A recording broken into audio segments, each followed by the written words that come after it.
Chapter 608. Qingyu hugged Lu Tai tightly. This was the warmth of kinship, the dissolution of misunderstandings. Qingyu was comforted after despair and regret. She could feel that although Lu Tai had resented her before, Lu Tai would not hate her, because he was her father. "Good child, you've suffered." Lu Tai's eyes were tear-stained, showing his age. Yun Jian smiled, but there was a trace of bitterness in it. Had she not gone through the same thing? How could she not understand Qingyu's pain? Her body before she was reborn had suffered more injuries than Qingyu. Qingyu had only stayed in the assassin training camp for a few months before she was taken away by Snake. Lizard. These few months were hell on earth. Yun Jian, on the other hand, had survived for 6 to 7 years in the assassin training camp with her own abilities. It was only when she was 12 that she officially debuted as Slaying God. Before that, the assassin training that she had gone through was unimaginable to a normal person. The winner was king, while the loser was a bandit. This was reflected in the assassin's training. If you were weak, you could only die.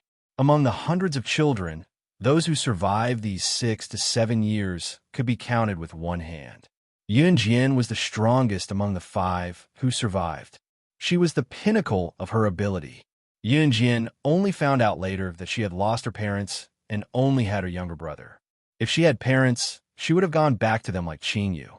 Her predicament back then might have been worse than Qingyu's. However, when Yun Jian in her past life returned home, her parents had already passed away, leaving only her younger brother, Yunju. As Yun Jian pondered, Yun Yi stood aside with clenched fists. He swore that he would never let Qingyu suffer again. He had to become stronger and protect her. However, Lu Xian, Lu Qi, the group of young men and women that Lu Qi had brought along, including the relatives that Lu Qi had called over, were all rooted to the spot in shock when they saw Qingyu's scar. They didn't make a sound, didn't speak because they were stunned. Lu Ziyun, in particular, was rooted to the spot. Lu Ziyun hated Qingyu, but it was not because she had been abducted by human traffickers when she was young.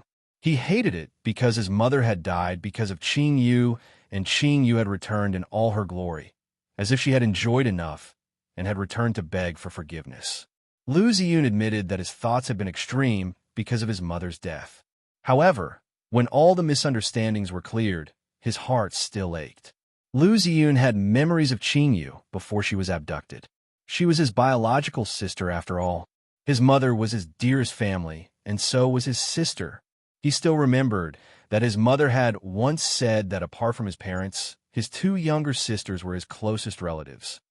Now that he saw Qingyu suffering so many injuries, his heart was pained as well. A person's heart was complicated. When he saw Qingyu's back that was filled with scars, Lu Ziyun could not bring himself to harden his heart.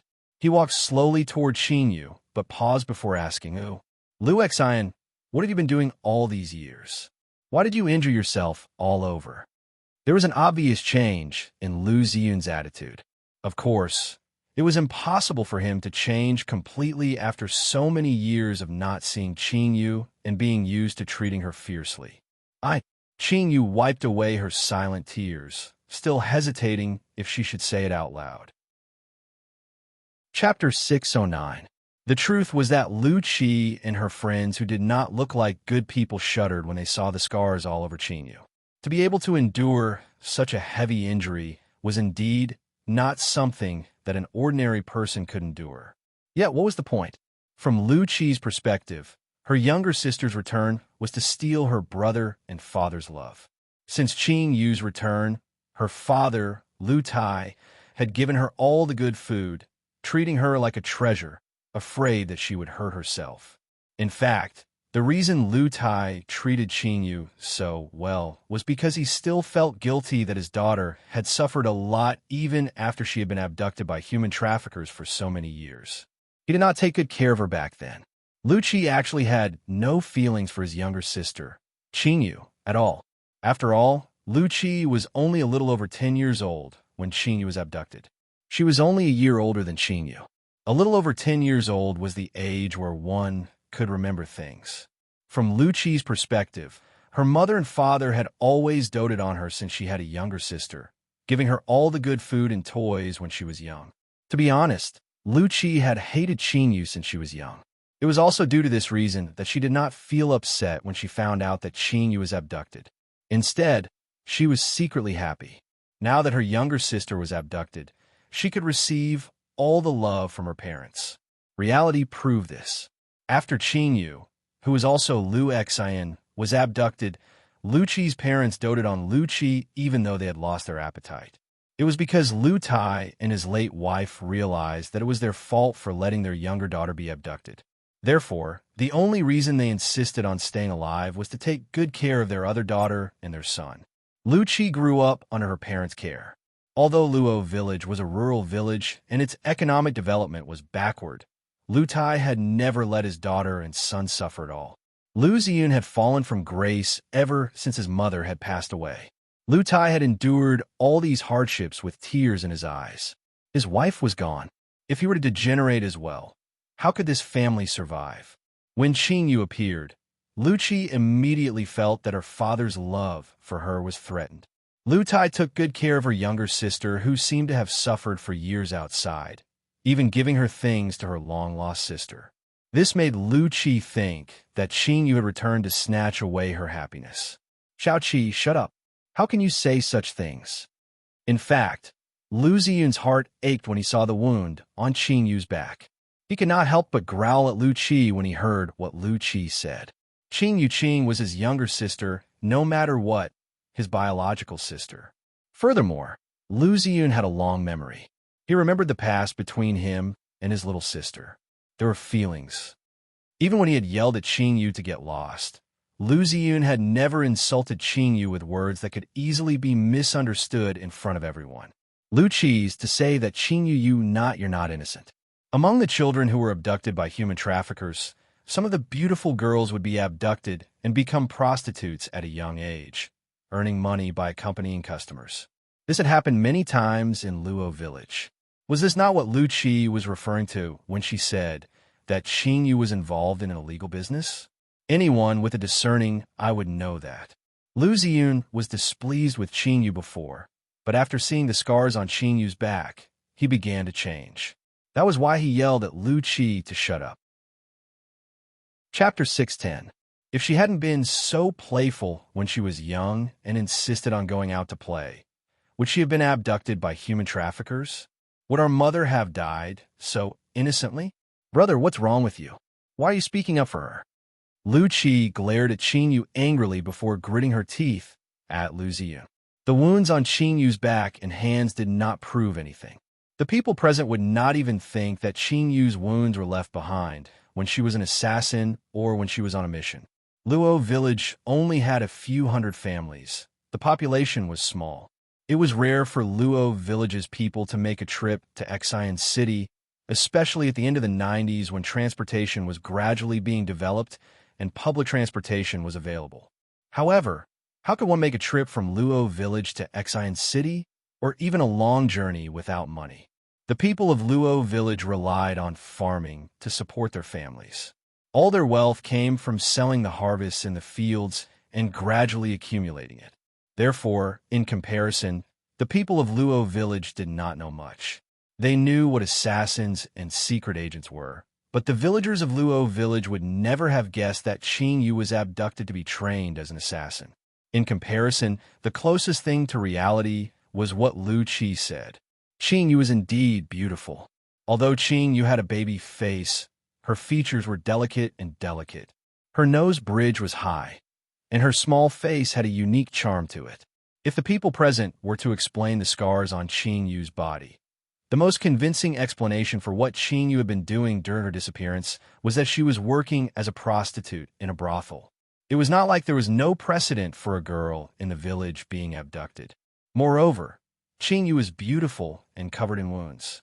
Girls who were sold to brothels would be beaten if they were disobedient. Some would even be beaten until their flesh was torn apart. Some customers with strong taste would not even see these girls as human beings. Qingyu was consistent with this.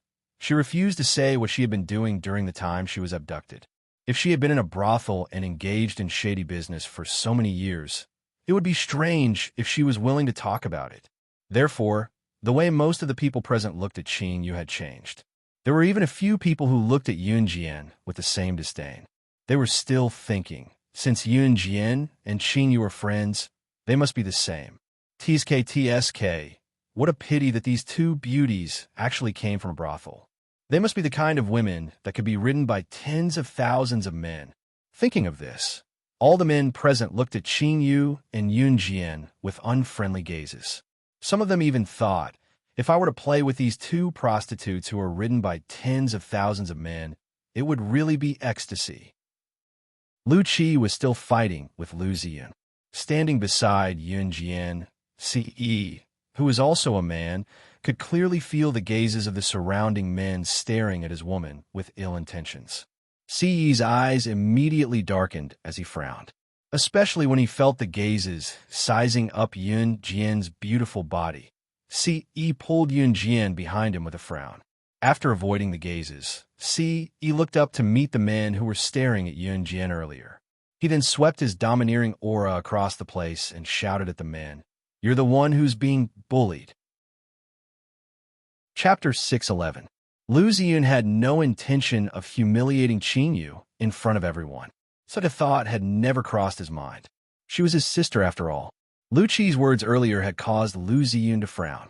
Initially, he had wanted to persuade Lu Qi to stop talking so much. Before he could say anything, though, the group of uncles who were called over by Lu Qi and the old bachelors in the village who were here to watch the show were all staring at Yun Jian lecherously.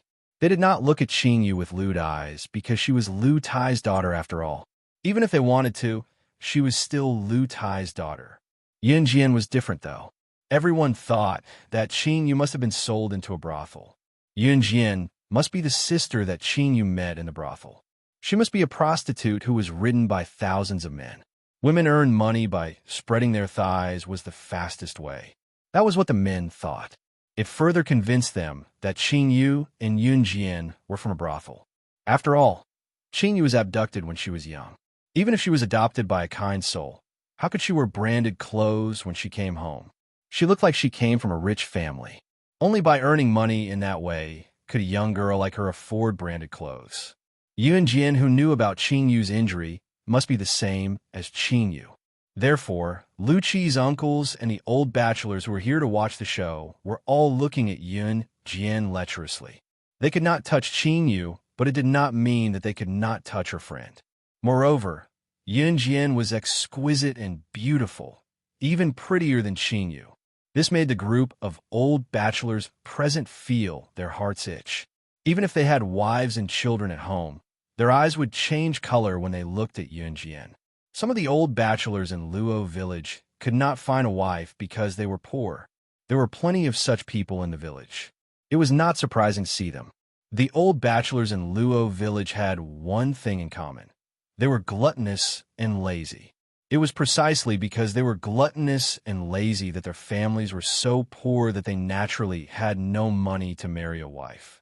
These people were only here to watch the show, but once they heard it, they really imagined Qin Yu and Yun Jian to be that kind of person.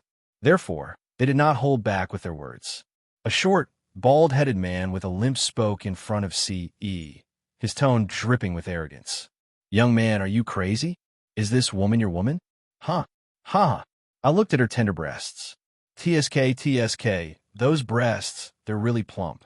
They're probably the result of being pampered, right? Since this is your woman, young man, let's make a deal. Since your woman is for sale, why don't you let me play with her? I'll give you money.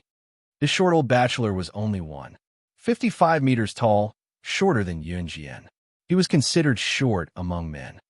Looking at Yun Jian, his heart had long been itching.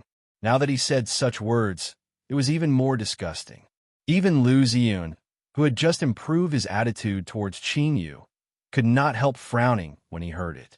Ce's eyes darkened when he heard the short old bachelor's words. His murderous intent rose. He could not even bear to touch his own woman. Was this old man seeking death? Fine, he would fulfill his wish. He pulled out his pistol from his belt. The silver pistol was suddenly taken out and pointed at the short old bachelor. Ce's lips curled into a murderous smirk. "You can die now." Chapter 612. It was Lu Ziyun's quarrel with Qin Yu but because of Lu Qi's words, the group of old bachelors misunderstood. Lu Ziyin stopped his quarrel with Lu Qi and panicked. He had a feeling that something was going to happen. Qingyu was already standing beside Lu Tai. No matter what others thought of her, she did not care as long as her father believed in her. However, she did not expect that this was not the end of it. This group of old bachelors who came to watch the show would mock Yunjian. Qingyu was aware of Si Yi's protectiveness. Qingyu knew that Si Yi cared about Yunjian beyond that. In Qingyu's opinion, Si Yi was the kind of person who would risk his life for Yunjian. How dare this old bachelor talk about Yunjian and insult Yunjian in such a tone? Qingyu wanted to kill him too, let alone Si Yi. It was just that Si Yi was more direct. Si Yi was the leader of an Han group. He had always done things in a straightforward manner and never held back. Of course, he knew where they were, but he also knew that these people from Luo village were unreasonable. If he did not show his true abilities, these people from Luo village would not be afraid of causing trouble. However, no one present expected Si Yi, who had been silent earlier, to suddenly pull out a gun when Yunjian was being verbally insulted. That was a real gun.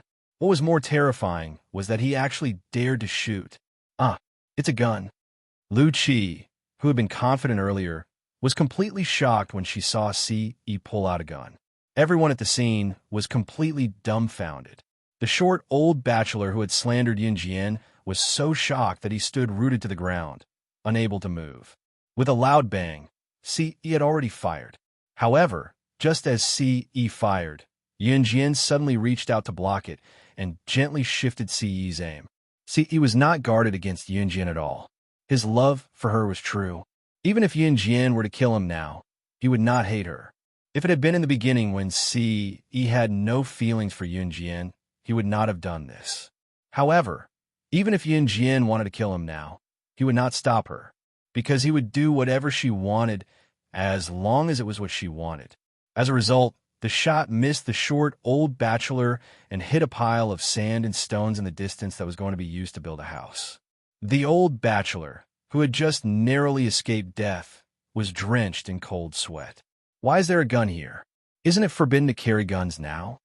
The other old bachelor, standing beside the short old bachelor, was so scared that he shouted out loud. The short old man had also touched a gun when he was young. In the early years, before the country banned the use of handguns, many people had guns in their hands.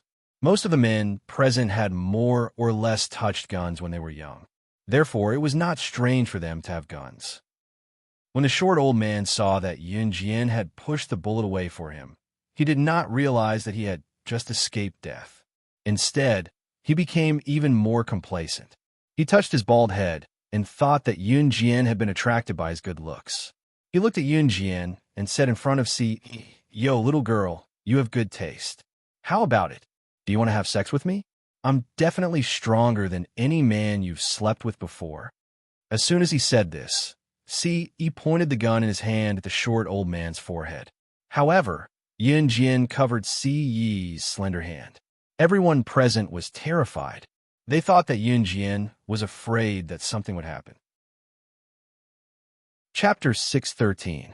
Just as Yunjian finished speaking, Si Yi suddenly put an arm around her and stopped her from moving.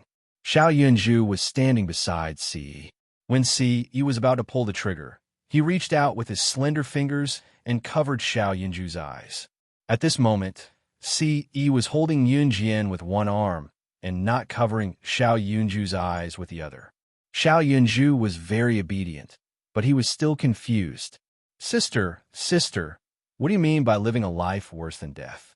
Our teacher said that being alive means being alive, but why should we die if we're alive? Isn't that a contradiction?" Xiao Yunju cracked his little fingers and couldn't think of an answer after pondering for a long time. Hence, he asked this question. The tense atmosphere just now was soothed by Yunju's lighthearted question, especially when Yunjian said that she wanted the short old bachelor to live a life worse than death. Her tone and ruthless tone when she spoke just now. When everyone heard this, the short old bachelor's miserable state surfaced in their minds. "Look after Xiao Zhu. You don't have to do anything today." Si Yi held Yunjian's waist with one arm and looked straight at the short old bachelor with his deep, hawk-like, domineering eyes as he spoke to Yunjian. These words warmed Yunjian's heart. "Okay," Yunjian replied softly. When Ce said this, his tone was neither cold nor warm, and there was no expression on his face. But because of this, everyone present felt that his indifferent, handsome face, coupled with his slender fingers holding the gun in his hand, gave him an indescribable domineering aura. His domineering aura also gave off a chilling vibe. "Brother, who is he? Haven't he have a gun?" Lu Qi stood beside Lu Ziyun. She had been arguing with Lu Ziyun arrogantly earlier, but now she dared not utter a single word when she saw the gun in Ce's hand. Lu Qi, shut up. All of a sudden, Lu Ziyun recalled that this whole incident had started because of Lu Qi's unreasonable words. Lu Ziyun was still a smart person, and he quickly reprimanded Lu Qi. "Brother, you're being mean to me again. You've never been this mean to me before. It's all because of her. Because she's back. All of you treat me badly and don't want me anymore." Lu Qi did not know that Lu Ziyun was doing this for her own good. She glared at Qing Yu with hatred as she spoke to Lu Ziyun. At this moment, Yunjian had already covered Xiao Yunju's eyes. See, he was already walking toward the short old bachelor. "You, what are you trying to do?" The short old bachelor was suddenly intimidated by Ci's aura. He had thought that he would be fine earlier, but now he was shivering. In spite of this, the short old bachelor refused to lose face in front of so many people. He still held his head high. Although the short old bachelor raised his head, his 155 meters height was nothing compared to Ce, who was 185 meters tall. Just as the old bachelor could not help taking 3 steps back in fright, Ce suddenly straddled his long legs and grabbed the man's collar, lifting him up effortlessly before he spoke in a neutral tone. "What's wrong with you? Do you know the consequences of trying to lay a finger on my woman?" Ce's words sent a shiver down everyone's spine. What is it?" The short old bachelor looked rather comical as he was lifted up by Ce in the air. Ce suddenly flung the short old bachelor away. While he was in midair, he raised his gun and aimed at the short old bachelor's groin and fired a shot. Bang! Chapter 614. The shot landed squarely on the short old man's manhood. After being flung away by Ce, the short old man's manhood was hit with a loud bang by Ce's shot.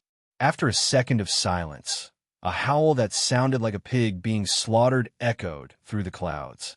"Ah, mine, mine." What followed was the short old man rolling on the ground with his hands covering his crotch. Everyone present was stunned by Ce's sudden action. "Ah, brother, he really shot." Lu Qi was shocked by the sudden gory scene. She quickly covered her eyes, her hands still trembling violently. To Lu Qi, this was no doubt the scariest thing she had ever seen in her life. She knew this short old man as well. He was the role model of the village's lazy gluttony. Lu Qi still remembered that every time he passed by this short old bachelor's house, the way the short old bachelor looked at him was very disgusting.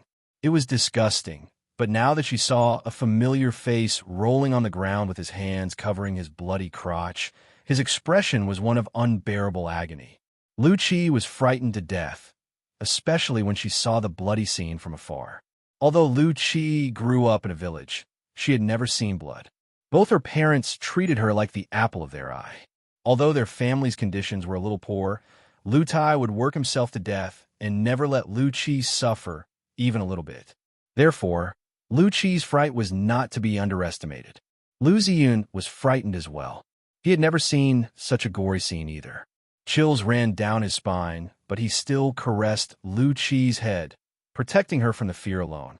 This was a brother's love for his sister. At the same time, Lu Ziyun turned to look at Qing Yu and his old father with a pale face.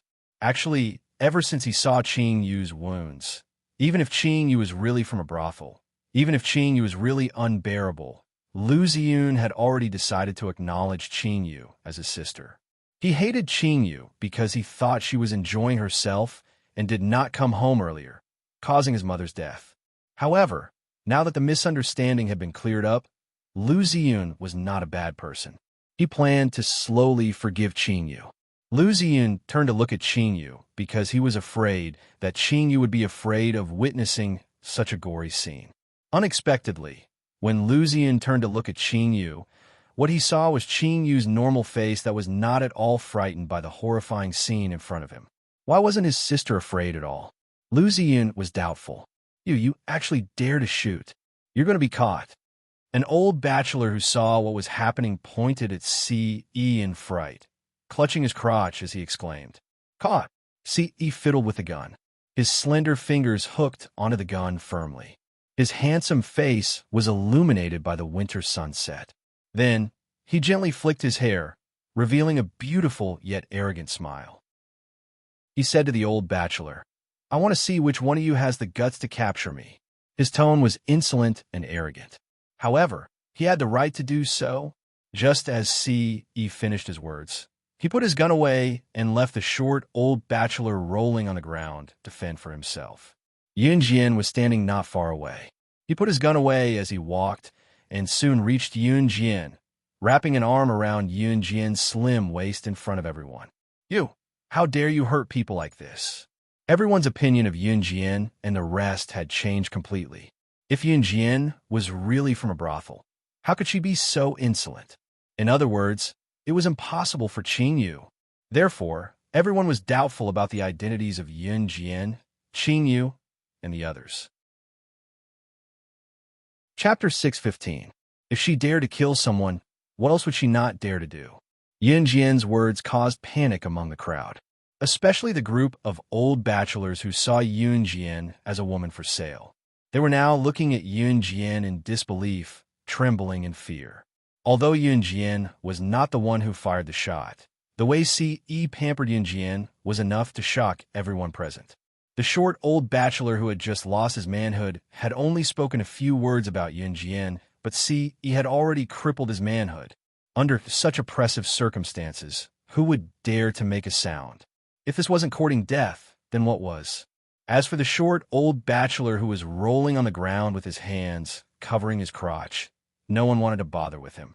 After all, this short old bachelor was not a good person. However, it would not be good if someone died. Therefore, some of the older, more experienced people went over to help the short old bachelor up and headed to the only old clinic in Luo village. Those who were there to watch the show dispersed. What a joke. Who would be willing to be like that short old bachelor and watch a show, only to end up losing his manhood? What else could it be if not the loss outweighed the gain? Therefore, the crowd dispersed after a short while. In the end, even Lu Qi's group of friends left the place. They were practically running away. Xiao Xian, who are these friends of yours?" Lu Tai asked Qing Yu as he glanced at Ce and Yun Jian fearfully after everyone had left. Lu Tai was a farmer who had lived in Luo village his whole life and had not seen much of the world. Therefore, he felt a sense of fear when he saw Yun Jian and Ce. "Dad." Qing Yu wiped her lips and glanced at Yun about to reply to Lu Tai when Lu Tai interrupted her. A voice that was louder than Qing Yu's came through. "Dad, look at her. What kind of friends does she have? How could they beat someone up like that? We're done for. What if they come looking for us? We can't afford it with our family's condition." Lu Qi's exaggerated voice drowned out the words that Qing Yu wanted to blurt out. We didn't hurt him anyway. So many people in our village saw it. If anything happens, it's their fault." As Lu Qi spoke, she pointed at Yun Jian and Ce with her not-so-slender and rather plump fingers. "It's all on me," Qing Yu said bitterly, lowering her gaze after Lu Qi spoke. Lu Tai's pain was unbearable. He finally found his youngest daughter who had suffered outside for so many years, but his other children were at odds with her. There was nothing more difficult to deal with than this. "Dad, it's fine." Qing Yu turned to smile at Lu Tai, her expression forced. Qing Yu knew now that it was difficult, extremely difficult, for her to reconcile with her brother and sister. However, her father would not. Even if she had indirectly caused her mother's death, she was Lu Tai's biological daughter after all. "Xian, I've let you suffer," Lu Tai said tearfully as he patted the back of Qing Yu's hand with his aged hand. "Lu Xian, there's no one around now. Tell us, what have you been doing all these years?" Lu Ziyun asked Qing Yu again when he saw that there was no one around. His tone when he spoke to Qing Yu was no longer as irascible as before. Qing Yu's lips were pursed as she lowered her gaze before turning to Yun Jian. Chapter 6:16. After all, Qing Yu was a higher-up in Kosha mercenaries. To be honest, her identity was an absolute secret. Kosha Mercenaries was an international mercenary group, and as a higher-up in Kosha Mercenaries, Qing Yu's identity had to be kept a secret. Of course, Qing Yu wanted to be honest with Lu Tai, Lu Ziyun, and the rest purely because they were her family, her closest kin. To be honest was to clear up misunderstandings. There were a few levels of honesty. The first was to come clean about everything. The other was to only reveal her identity as an assassin. Although the meaning was more or less the same, it was clearly inappropriate to reveal Qing Yu's true identity. After all, Qing Yu was a higher-up in Kosha Mercenaries, and Kosha Mercenaries had its own rules. The rules were set by Yun Jian, and even Yun Jian herself could not easily break them, let alone Qing Yu. Yun Jian was protective, but she would not relent when it came to her bottom line. Lu Ziyun was puzzled by Qing Yu's turn to look at Yun Jian. Lu Ziyun was no fool. Naturally, he could tell from the interaction between Qing Yu and Yun Jian that Yun Jian and Qing Yu must be related in some way. As for what they were related to each other, no one could say for sure. Unless Qing Yu came clean. Xiao Xin, it's all right now. We're at home. Dad didn't have the ability to find you and let you suffer outside. Dad will take care of you from now on. Dad will never let anyone bully Xiao Xin. Dad, Lu Tai thought that Qing Yu did not want to talk about the past. His aged face was bleak. He spoke continuously, but halfway through, tears welled up in his eyes. Lu Tai even wiped away his tears with his dry, old hand. Seeing that Qing Yu refused to tell him where she had been all these years, Lu Tai could confirm one thing. His Xiao Xin had indeed suffered a lot. Dad, it's not your fault. It's not Mom's either. If anything, it's my own fault for being playful when I was young. Qing Yu stood beside Lu Tai, her heart aching as she patted his back lightly to comfort him. Say it. Yun Jian suddenly spoke up, just as Qing Yu was about to keep her mouth shut. Qing Yu's hand, that was soothing Lu Tai's emotions, paused abruptly as she turned to look at Yun Jian in surprise. Sister Jian, it's better to make certain things clear, Yun Jian said to Qing Yu with a smile. If it was the Yun Jian from her past life, she would never have supported Qing Yu's confession. In the past life, slaying God was unintentional. In her previous life, even when her younger brother died, it was inevitable for her to be sad, but it was not to the extent that she would die. But after her rebirth, after such a long period of time together, Yun Jian discovered that there could be such deep affection between people. There wasn't a single person who didn't yearn for kinship. In her previous life, Yun Jian yearned for kinship, but what she yearned for was perhaps only kinship, the feeling of being cared for. Not that person. Until now, Xiao Yunzhu, Qin Yiru, and Yun Yi had completely integrated into her life. She understood what kinship was. She also understood that none of them could be replaced by others. Qing Yu nodded solemnly after getting Yun Jian's permission. Seeing that Qing Yu was going to come clean, even Yun Yi could not help pricking up her ears. Lu Ziyun was even more focused. Lu Qi was the only one who didn't seem to care at all. Chapter 6:17. While I was abducted back then, I was brought to a small island. Later, I realized that there were at least a few hundred children who were abducted like me. Qing Yu paused when she said this, as if she could still recall the fear she felt back then. I was scared, very scared, but I couldn't cry. Dad, I still remember when I was young. You said that if one day I forgot the way home, I must stand there and wait for you, because you will definitely find me. No matter where I am, you will come and find me. Qing Yu reached out to hold Lu Tai's old palm when she said this. Before Qing Yu was abducted, Lu Tai loved his youngest daughter dearly. He was a true farmer. When he worked in the fields, he would bring his youngest daughter along and tell her stories. As he told more stories, Lu Tai would talk about principles that little Qing Yu could not understand. He was not educated, but he knew a lot of principles after living for so long. However, this was the only thing that Qing Yu understood. Perhaps many parents would remind their children to be safe, but to Qing Yu, what her father told her was the truth that she would remember for the rest of her life. Tears trickled down from the corner of Qing Yu's eyes. She continued under everyone's gaze. I stood there all the time, not daring to go too far. Then, some children ran away out of fear. When a child took the lead and ran, a group of children followed. But that was a small island. Other than the island, there was an endless ocean around. The group of children who ran away were all killed by a group of men carrying machine guns. Their bodies were also dragged away. All the bodies of the children who ran away were fed to the wolves. Qing Yu's tone was slowly returning to normal.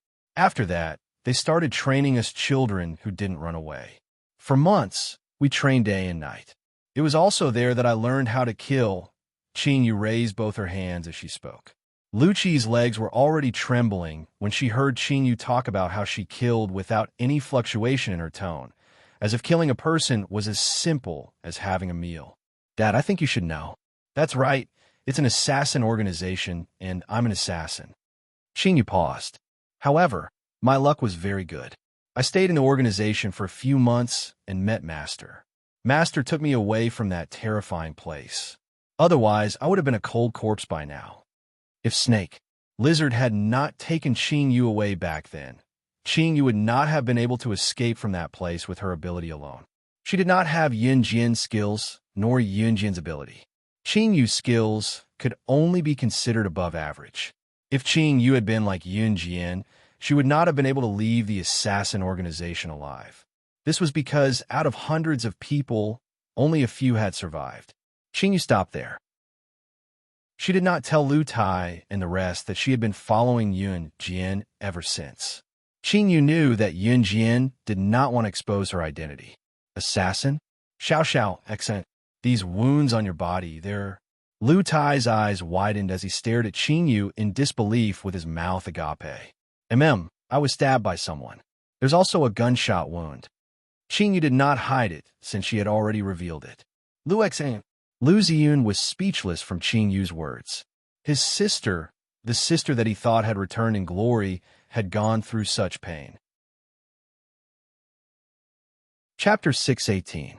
The kidnapped sister was not sold to a prostitute's brothel, nor was she crippled and left to beg on the streets. Both of these were common occurrences in the real world. There were even quite a number of children from Luo village who were abducted. By the time their parents found their children, they were already crippled. How could a girl who had been a prostitute get married? Which one of the crippled beggars on the streets was not missing an arm or a leg? How would they live in the future? Some of them were even blinded. These are nothing more than human traffickers' tactics to gain sympathy from passers-by. These detestable human traffickers did not destroy a person but a family's happiness. However, these were not Qing Yu's experiences. She had gone to a place even crueler, an assassin's organization. Perhaps they had been abducted to become prostitutes, or perhaps they had been crippled and forced to beg on the streets. It was unfortunate, but at least this group of people was still alive. What about an assassin's organization? This was a place where the winner was king and the loser was a bandit. If one did not have the ability, one would die. In an assassin's organization, there were hundreds of children, but only a few of them survived until the end. Sometimes there were not even 3 of them who survived. Yet his sister had been kidnapped to such a place. Lu Ziyun's heart skipped a beat. It was also in this second that his hatred for Qing Yu was completely set aside. He hated her because he thought that Qing Yu did not want to go home because she was enjoying life all these years, but when he knew what she had been through, as her brother, Lu Ziyun's heart still ached. This was his sister after all. My Xiao Xian, you suffered. It's all Dad's fault. I couldn't find you and didn't keep my promise. It's Dad's fault, it's Dad's fault. Lu Tai's soul almost left his body when he heard Qing Yu's story. He thumped his chest and yelled at himself for being useless. He really did not expect his younger daughter to be kidnapped and sent to an assassin's organization. Those who entered a place like that would die without a doubt. Dad, didn't I come back alive? Dad, don't blame yourself. If it weren't for you telling me to wait for you at the same spot when we got separated, I would have been running around with those kids. Qing Yu quickly grabbed Lu Tai's hand and comforted him. If Qing Yu had run around like the other children, she would have died on the spot. As expected, Lu Tai's emotions calmed down at once when Qing Yu said that. Yun Jian scanned everyone's expression and realized that Lu Ziyun had completely cleared up his misunderstanding of Qing Yu. As for Lu Qi, she was Qing Yu's elder sister. At this moment, Lu Qi's heart was filled with complicated emotions. Lu Qi had always thought that Qing Yu's return was to snatch her father and brother's love away from her, but she still felt a twinge of pain when she knew what her sister had gone through. To Lu Qi, her younger sister Qing Yu had snatched away all her childhood love. When her younger sister was abducted, Lu Qi was indeed vaguely happy because her love for her had returned. However, there was also a sense of emptiness in her heart, as if something was missing. Lu Qi had always had a sharp tongue. No matter how hurtful her words were, no one would dare to claim second place if she claimed to be the best. So, Dad, we must live together as a family from now on. Qing Yu flashed a bitter smile. Lu Tai nodded heavily, touched. Chapter 619. Yun Yi's voice rang out, startling everyone present. They then recalled how Yun Yi had claimed that Qing Yu was his woman in front of everyone to protect Qing Yu. Was he not joking earlier? To be honest, Lu Tai really thought that Yun Yi was joking earlier. After all, to Lu Tai, a young man like Yun Yi was quite outstanding. Yun Yi was handsome and seemed like a nice person. One look and one would know that he was a reliable person. Of course, Lu Tai would not associate his youngest daughter with Yun Yi. Based on the situation earlier, Lu Tai would have thought that Yun Yi had claimed that Qing Yu was his woman because they were friends and that Yun Yi was only trying to support Qing Yu. However, just as he was enjoying himself with his youngest daughter and everyone's mood was getting better, Yun Yi suddenly spoke. Did he really have something going on with his youngest daughter? After all, he did not watch Qing Yu grow up. With a frown, Lu Tai began studying Yun Yi carefully. Xiao, Xin, he is? Lu Tai pointed at Yun Yi, who was standing not far away from Yun Jian, and asked Qing Yu. Dad, he's my friend's brother. Qing Yu knew that Lu Tai did not care about her past at all. She held his hand affectionately with a smile and told him. Yun Jian was the friend Qing Yu mentioned. Even if they were blind, they could tell that Yun Jian was her friend. In spite of it, Qing Yu's words made Yun Yi choke. What did she say? Did she just say that he was her friend's brother? That was all. Friend's brother? We've slept together, and you're saying that I'm your friend's brother? Once Yun Yi heard her, he went to Qing Yu and grabbed her slender wrist without exerting much force. He could not bear to hurt Qing Yu if he used too much force. When Yun Jian heard her brother's words, she couldn't help but laugh on the spot. Following Yun Jian's smile, the atmosphere was lifted from the tense atmosphere just now. W, what are you talking about? Qing Yu's eyes bulged, refusing to admit it. However, when she heard Yun Yi's words, warmth flowed through Qing Yu's heart. Say what? Do I need to repeat myself? We're already sleeping in the same bed. What do you think is our relationship? Yun Yi also directly threw away the burden of being a gentleman and became a robber for once. His purpose of coming here was obvious as well, to woo Qing Yu. Qing Yu could not retort. She pouted and turned to Lu Tai. Dad, look at how he's bullying me.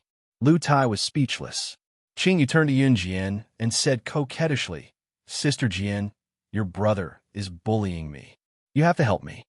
Caressing Xiao Yunju's head, Yun Jian looked away but said, I didn't see anything. Qing Yu was speechless.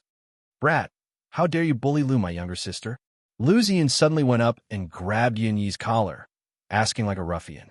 Qing Yu's eyes glinted in shock when he suddenly called her his younger sister. I'll take responsibility. Yun Yi, who was grabbed by the collar, did not fight back, as he said seriously, just as the mood of the group turned for the better. A group of menacing people walked over with hoes in their hands, looking menacing. It's them. They're the ones who ruined Lao San's manhood. Chapter 620. The short old bachelor who had just been shot by C.E. was surnamed Wang. Everyone in the village called him Bachelor Wang. Bachelor Wang was not the first old man in Luo village to be a bachelor. There were more bachelor men in Luo village than men who were able to get married and have children. What was the reason for this? There was actually a reason. Luo village had been a poor and destitute village since ancient times. Since ancient times, this place was especially prone to drought. The farmers could not afford to grow crops, and the rain was scarce. There was little rain in all 4 seasons. And Luo village's ancestors had passed down a preference for boys over girls. In the eyes of most families in Luo village, there was an absolute difference between giving birth to a boy and a girl. Giving birth to a boy was for their retirement. Giving birth to a girl, a married daughter, was like spilled water. Therefore, everyone said that a daughter was a waste of money. And Luo village was such a feudal place. Over time, Luo village developed a habit. Every family had to give birth to a son before they were willing to give up. This also led to an indirect problem. In Luo village, there were too few girls compared to boys. As a result, there was only 1 girl among 3 or 4 boys. Luo village was poor to begin with. It was basically impossible to get a wife from outside. And the ratio of men to women in Luo village had been unbalanced for a long time. Until now, there are not many girls in Luo village at all. Even the girls in Luo village would marry outside. So what would these boys do when they grew up? In the end, they would be like Bachelor Wong and be single for the rest of their lives. The group of old women in the village who favored boys over girls would gather together. Some would even chatter and scold Luo village for being so outstanding. But the women outside were not willing to marry into Luo village. But they had completely forgotten. Luo village favored boys over girls. How could the daughter-in-law who married and have a good life? When this group of old women favored boys over girls, they also neglected an essential question. Were you a man or a woman? And when the feudal tradition was passed down from generation to generation, this group of stupid people did not realize this at all. This directly led to the current situation. Luo village was full of bachelors. There was a large group of people like Bachelor Wong who could not even touch a finger of a woman in their lifetime. And when these people gathered together, they began to call each other brothers. The dozen or so people who rushed in with hoes were all old bachelors in the village, and they were all Bachelor Wong's brothers. This group of people even arranged their own ranks, calling themselves boss, second boss, and third boss. They even gave their own group a nickname, Bachelor's Alliance. This group of people also liked to talk about loyalty. Previously, a group of people in the village carried Wong Singluan out, and it was in the hands of this group of people who called Wong Singluan brothers. As a matter of fact, this group of people immediately came here with hoes to cause trouble. This group of old bachelors were all people who did not have a family, so they had nothing to worry about. In Luo village, there were also the kind of people who dared to do anything. A group of people walked into Lu Tai's courtyard in a grandiose manner. Standing at the front was an old man with a height of 8 meters. People called him Brother Hu, and it was said that he mingled in the streets of Xian City. Brother Hu was the boss of this group of people, but he was not alone. The reason why Brother Hu was so arrogant was because he was a member of Xian City's black market gang. Moreover, he was in existence with some status. Chapter 621. Lu Ziyun was also part of Xian City's underworld. After his mother, Qing Yu's birth mother, passed away in search of Qing Yu, Lu Ziyun dropped out of school right away. Since then, Lu Ziyun had fallen from grace. There was nothing Lu Tai could do about it. To Lu Ziyun, losing his mother was a reality that he could not accept. Lu Ziyun had been in the underworld for quite some time now. Lu Tai only knew that he had joined a gang in Xian City, but he did not know the details. Lu Ziyun had been in the underworld for so many years, but he was only at the bottom. Who was Brother Hu then? When Lu Ziyun had just joined the underworld, Brother Hu was already a high-ranking member of a big gang. Although Brother Hu was not a particularly reputable high-ranking member of the gang, Brother Hu's status was enough to crush Lu Ziyun. Hence, when Lu Ziyun saw Brother Hu, he was actually a little nervous and afraid.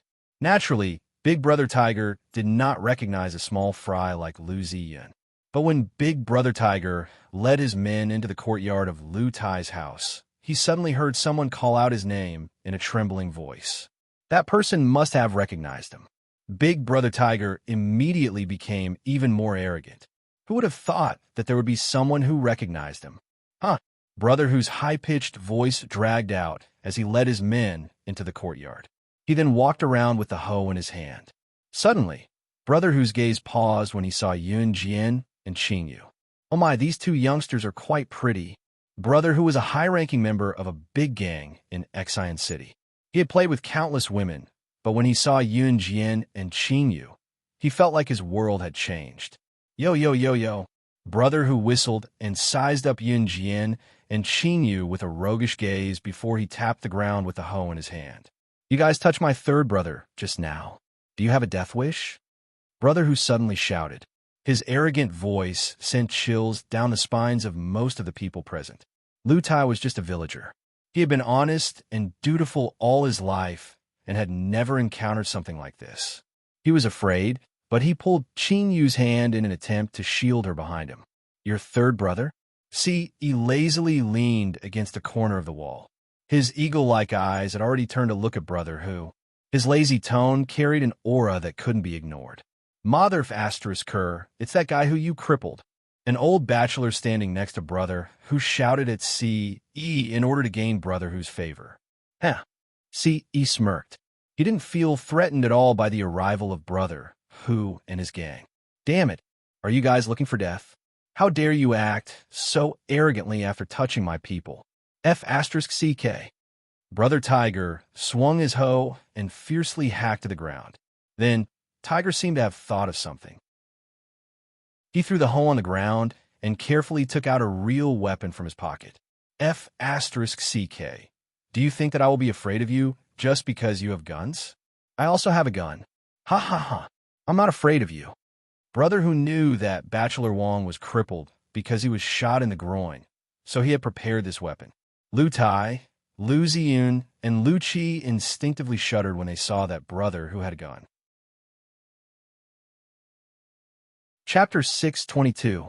Brother whose heart skipped a beat when he saw Yun Jian suddenly taking out a butterfly knife and twirling it around. F asterisk CK. Brother who cursed in his heart. How could he be intimidated by a woman who had a knife in her hand? This was illogical. Looking at Yun Jian's exquisite face and the exquisite body wrapped in winter clothing, Brother who felt an itch in his heart. Do you know who I am? Brother who hooked the gun in his hand and turned it around to show off his cool to Yun Jian. After showing off his cool, Brother who was even more pleased with himself. He was a handsome man when he was young. Coupled with the way he twirled the gun around, it was enough to attract a large group of young women. Looking at Brother whose cool act in front of her, coupled with his overly muscular body that was close to fat, Yun Jian kept the butterfly knife in her palm. She looked at Brother who and said word by word, "You're a pig. You're a pig." Yun Jian had said that Brother who looked like a pig. Now that she thought about it, the Brother who in front of her did resemble a pig. Although a pig was not tall, Brother who was 1.8 meters tall, Brother whose muscular arms and fat legs were almost 4 to 5 times thicker than Yun Jian's. What else could he look like if not a pig? With Yun Jian's pointing, the few old bachelors beside Brother who were trying hard to hold back their laughter. Some of them were even laughing out loud. Brother who was the higher up of Xian City's second-ranked gang. Many people in the underworld were afraid of Brother who, and yet Yun Jian called him a pig. Laugh, laugh, laugh your head off. Brother who turned his head to the side and roared at the group of old bachelors. Just as he finished, Brother who turned his gaze to Qing Yu and Lu Ziyun. Brother who said to Lu Ziyun directly, "You're from Xian City's underworld too, aren't you?" Hee. I heard that's your sister who just came back. She's not bad looking. Kid, lend me your sister to play with for a few days, and I'll promote you to be my underling in our gang. How about that? Brother who said to Lu Ziyun as if he was the one who was at a disadvantage. Lu Ziyun had been trembling just a moment ago, but upon hearing Brother whose words, an indescribable rage suddenly erupted from within him. Qing Yu had suffered so much. Perhaps Lu Ziyun would blame his sister if he did not know. Even if Lu Ziyun did not know about Qing Yu's suffering, he only wanted to chase her away because he was too angry. Lu Ziyun was a gangster, but he was a man with dignity. There was no way that he would do something like exchange his sister for his position. Get! If you dare to touch my sister, I won't let you off even if I die. Lu Ziyun roared out. His weak and feeble demeanor had been completely reversed in an instant. Even Qing Yu was shocked. Brother, Qing Yu cried out, touched. F***CK. Brother who roared, looking back and forth between Qing Yu and Yun Jian. He was going to get rid of both of them today. Are you done with the last words? Just as brother who was going crazy, Si's cold yet domineering voice came from the side. Si changed his stance when he heard him. He was no longer leaning against the wall, but was walking over. What last words? F***CK. Who do you think you are? Brother who yelled when he realized what was going on. He was infuriated by Si's words. Looks like you're done. You could die now. Si did not even look up.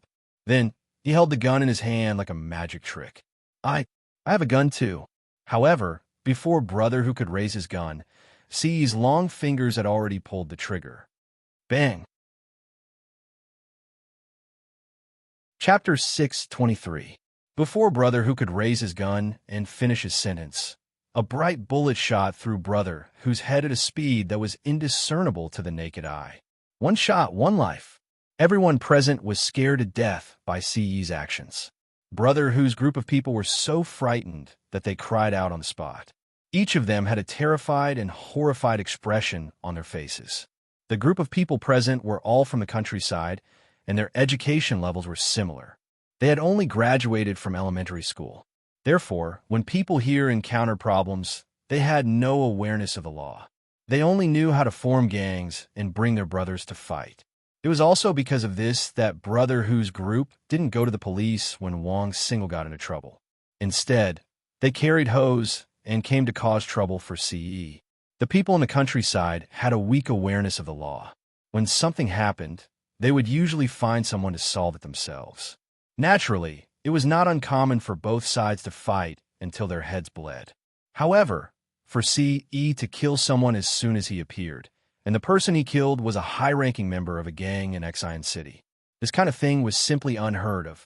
Although Brother Tiger's group of Bachelor Alliance brothers were also people who often fought, and they often fought until their heads bled, Brother Tiger didn't care. Therefore, no one would be surprised if there was a little blood. However, the death of one person was not a small matter.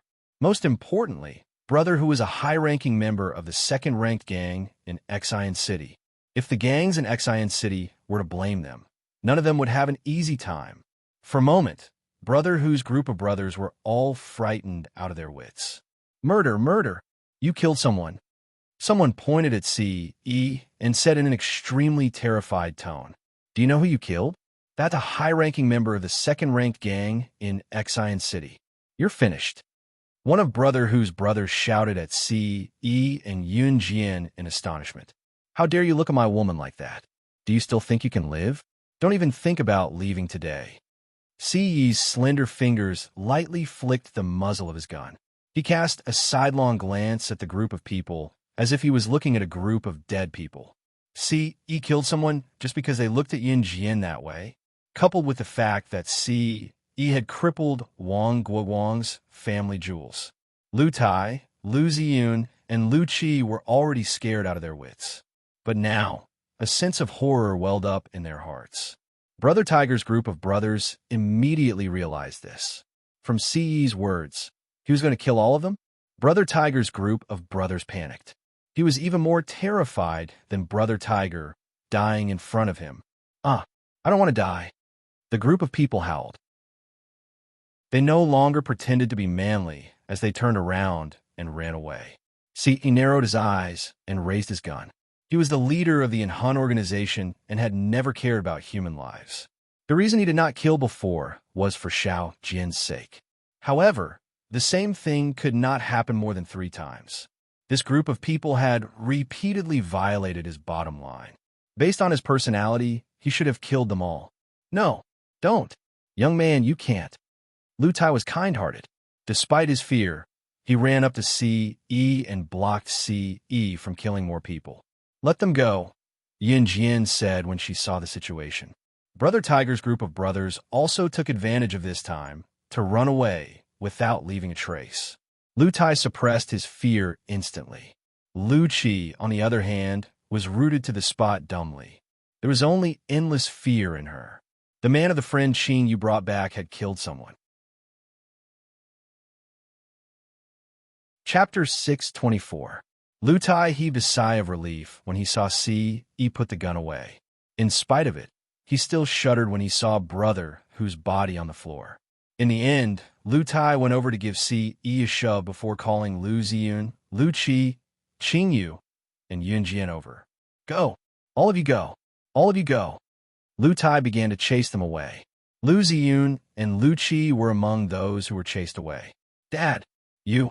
Lu Ziyun's eyes widened as he stared at Lu Tai in disbelief. Go! Don't say anything else. Xiao Yun, go to the room and take out the metal box under Dad's bed. It contains the rest of our family's money. Take all of it and run. Run as far as you can. Don't ever come back. Lu Tai frowned and said with a pale face. And Xiao X, my good child, you go too. Lu Tai urged with a smile that was uglier than a crying face. Xiao Yun, promise me you'll take good care of your sister. Lu Tai turned to Lu Ziyun and said. Lu Tai's order made Lu Ziyun and Lu Qi's faces even paler. They also realized the seriousness of matter. Lu Tai was just a farmer from Luo village, but Brother Hu was a high-ranking member of Xian City's second gang. Although Brother Hu was not killed by Lu Tai, he died in his own home. The second gang in Xian City was stirring up trouble. Not only did they collect protection fees from those who worked hard in Xian City, they also exploited the common people.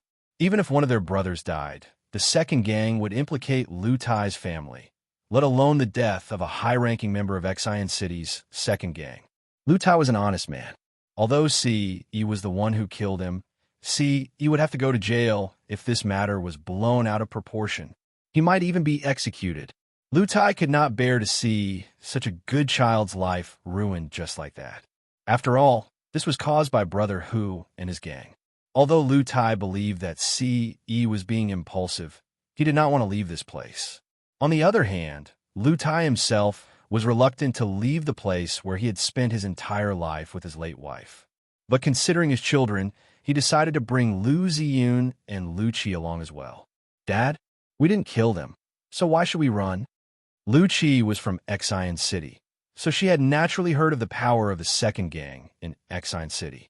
However, she couldn't understand why they had to run away when they weren't the ones who killed this man. Lu Tai's actions were obvious. He wanted to take the blame for Si Yi. Si Yi's black eyes flashed twice. He was also somewhat surprised. This person actually wanted to take the blame for him? Little Qi, listen to me. Lu Tai made up his mind and shouted at Lu Qi. No, Dad. Lu Qi treated Lu Tai like a father and daughter. Perhaps Lu Qi was not friendly to Qing Yu, but she did not have any other thoughts toward Lu Tai. Just as Lu Tai and the other two were panicking, Yun Jian turned to look at Lu Tai and said, No one needs to run. Lu Tai was stunned. He glanced at Yun Jian in surprise. But this, Qing Yu, take that out. Yun Jian turned to look at Qing Yu and ordered. Okay, Sister Jian. Qing Yu nodded and took out an airtight container from her small bag, while Lu Tai and his family watched in bewilderment. The airtight container was small, similar to those used for chemistry experiments, but it was airtight and the body fluid inside would not be poured out. After Qing Yu took it out, she followed Yun Jian's instructions and went to Brother Hu's body under the family's shocked gazes. She opened the container and poured the fluid all over Brother Hu's body. Chapter 625. Lu Tai and the other two were already surprised when Yun Jian called Qing Yu. After all, Qing Yu is only Lu Xian to the three of them. Come to think of it, Qing Yu had been away from home for so many years. According to her, she had even lived in an assassin organization. How could she have been using the name Lu Xian? Therefore, the three of them were relieved. What did Qing Yu do, though? She took out a sealed container that looked like it was from a chemical experiment. After opening it, she poured all the water in the sealed container on a tiger's body. Here came the frightening part. Lu Tai had been a farmer his whole life. He had been a down-to-earth person, earning the fruits of his labor with his hard work. Lu Ziyun and Lu Qi, who live in the countryside, did not have much exposure to such things. Brother who turned into a puddle of blood. This scene completely shocked the three of them. Corpse turned into a puddle of blood. The scene was even more shocking than Brother, who being shot dead by CE. If he had not seen it with his own eyes, Lu Chi would not have believed such an unrealistic thing. Lu Chi was already shrieking in shock. He covered his eyes and squatted down, trembling. Lu Tai was shocked as well. Lu Ziyun's mental fortitude was much better than Lu Chi and Lu Tai's, but when Lu Ziyun first saw this scene, the shock he received was no less than Lu Tai's. Little sister, you. Lu Ziyun's mouth was agape as he put on a look of disbelief. Qing Yu put the lid back on after pouring the liquid from the sealed container and hid the item back into her bunny pattern bag. Qing Yu turned around and explained to the three of them, "Dad, don't be scared. This is corpse dissolving water. You'll be fine as long as you don't touch it." "Younger sister, how could you bring such a dangerous thing with you?" Before Lu Ziyun could finish his sentence, Qing Yu interrupted him. Qing Yu smiled and turned to Lu Ziyun to say, "Brother, it's fine. Her bag has been modified. The material is special. Even if the liquid in the container spills out, it won't flow out of the bag." Yun Jian walked up to Qing Yu and explained. Yun Yi, who was standing beside Qing Yu, was equally shocked. Yi calmly covered Xiao Yunju's eyes, not letting Xiao Yunju see the bloody scene. Of course, Yi himself maintained his composure without a flicker in his eyes. "Haha." Qing Yu turned to smile at Yun Jian. Her delicate baby face looked very gorgeous. As Lu Tai and the other two men panicked once more, Qing Yu patted her bulging bag and teased Yun Jian mischievously. "Sister Jian, this dissolving water is very expensive. I couldn't bear to sell it, even when someone offered $10 million. You have to reward me well." Without a doubt, the corpse dissolving water was the best divine tool for destroying corpses. "You can pick any of the branches under my name." Yun Jian crossed her arms and replied to Qing Yu with a smile. The conversation between Yun Jian and Qing Yu made Yun Yi, who was clueless about the situation, suspicious. He was unfazed. Their conversation, however, had Lu Tai and the other two men rooted to the spot, dumbfounded. What? The corpse dissolving water in Qing Yu's hand was worth $10 million. In 1998, a family in Luo village would only need a few hundred yuan for a month's living expenses if they had a simple meal. $10 million worth of corpse dissolving water. What did that mean? Chapter 626. Yun Jian had many subsidiary companies in her past life. When she was reborn, the company she stole from with her hacking skills had many subsidiary companies, but that company was managed by one of Yun Jian's subordinates with the code name Alluring Demonis. The company that Alluring Demonis was in charge of was known as subsidiary companies in other regions and not in the headquarters. Subsidiary companies were not the head office. These subsidiary companies under Yun Jian, even if it was just a subsidiary company, had at least $100 million worth of wealth. "Aha! Thank you, Sister Jian." Qing Yu smiled sweetly. It was a mischievous grin. Lu Tai and the other two were rooted to the spot. Lu Tai was just a villager.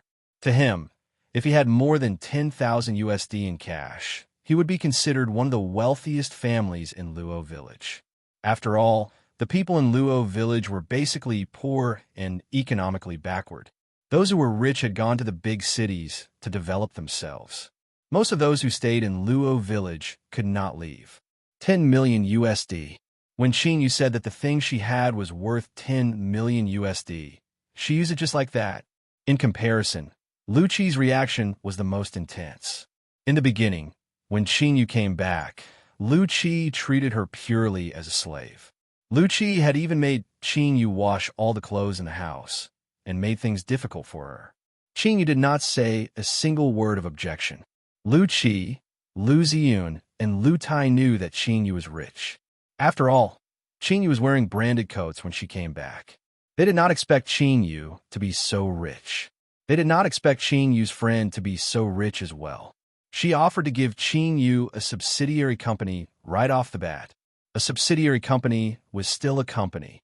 This young girl was frighteningly capable. Dad, why are you guys afraid of this person? Qingyu turned to ask Lu Tai after her interaction with Yun Jian. This person was naturally referring to Brother Tiger. Yun Jian watched with her arms crossed. Sigh. At this moment, Lu Tai sighed and shook his head. Sis, you should be asking me about this. As he spoke, Lu Ziyun scratched his head and said with a tinge of shame, Don't laugh at me. I'm also from the streets of Xian City.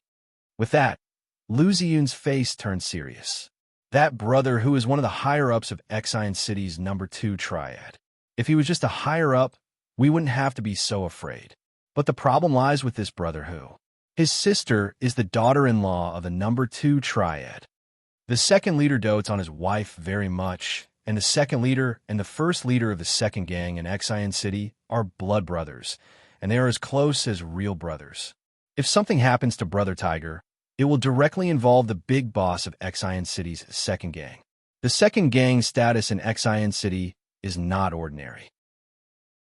I'm just a small punk, and my family is just an ordinary family. There's no way we can fight against the second gang in Xian City. That was why Lu Tai reacted so violently after Ce killed Brother Hu. Then what should we do? Lu Qi shouted in fear. Then, Lu Qi glared fiercely at Yun Jian and Ce and shouted at them. This is all your fault. You'll have to take responsibility. Don't drag my family into this. Of course we won't let your family take responsibility. Yun Jian glanced at Lu Qi. Yun Jian naturally wouldn't let Lu Tai's family bear the consequences. But Lu Qi's words made her very unhappy. Let's go. Ce suddenly spoke, uttering the word curtly. You still want to leave? Then what about my family? We'll all be killed by the second gang. Do you even have a conscience? Lu Qi was so scared that she was about to cry. She thought Ce was really going to leave. If you don't want to die, then destroy it first. Ce held Xiao Yunju's hand and spoke in an extremely calm tone. What? Destroy the second gang?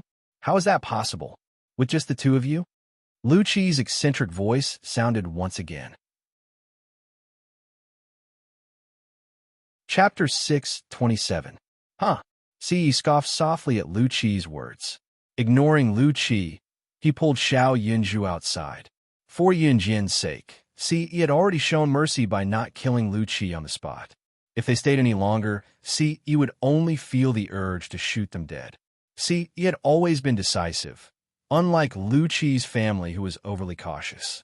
Taking 2 steps toward the door, Ce turned back and walked to Yun Jian, holding Yun Jian's hand with his other hand and heading out.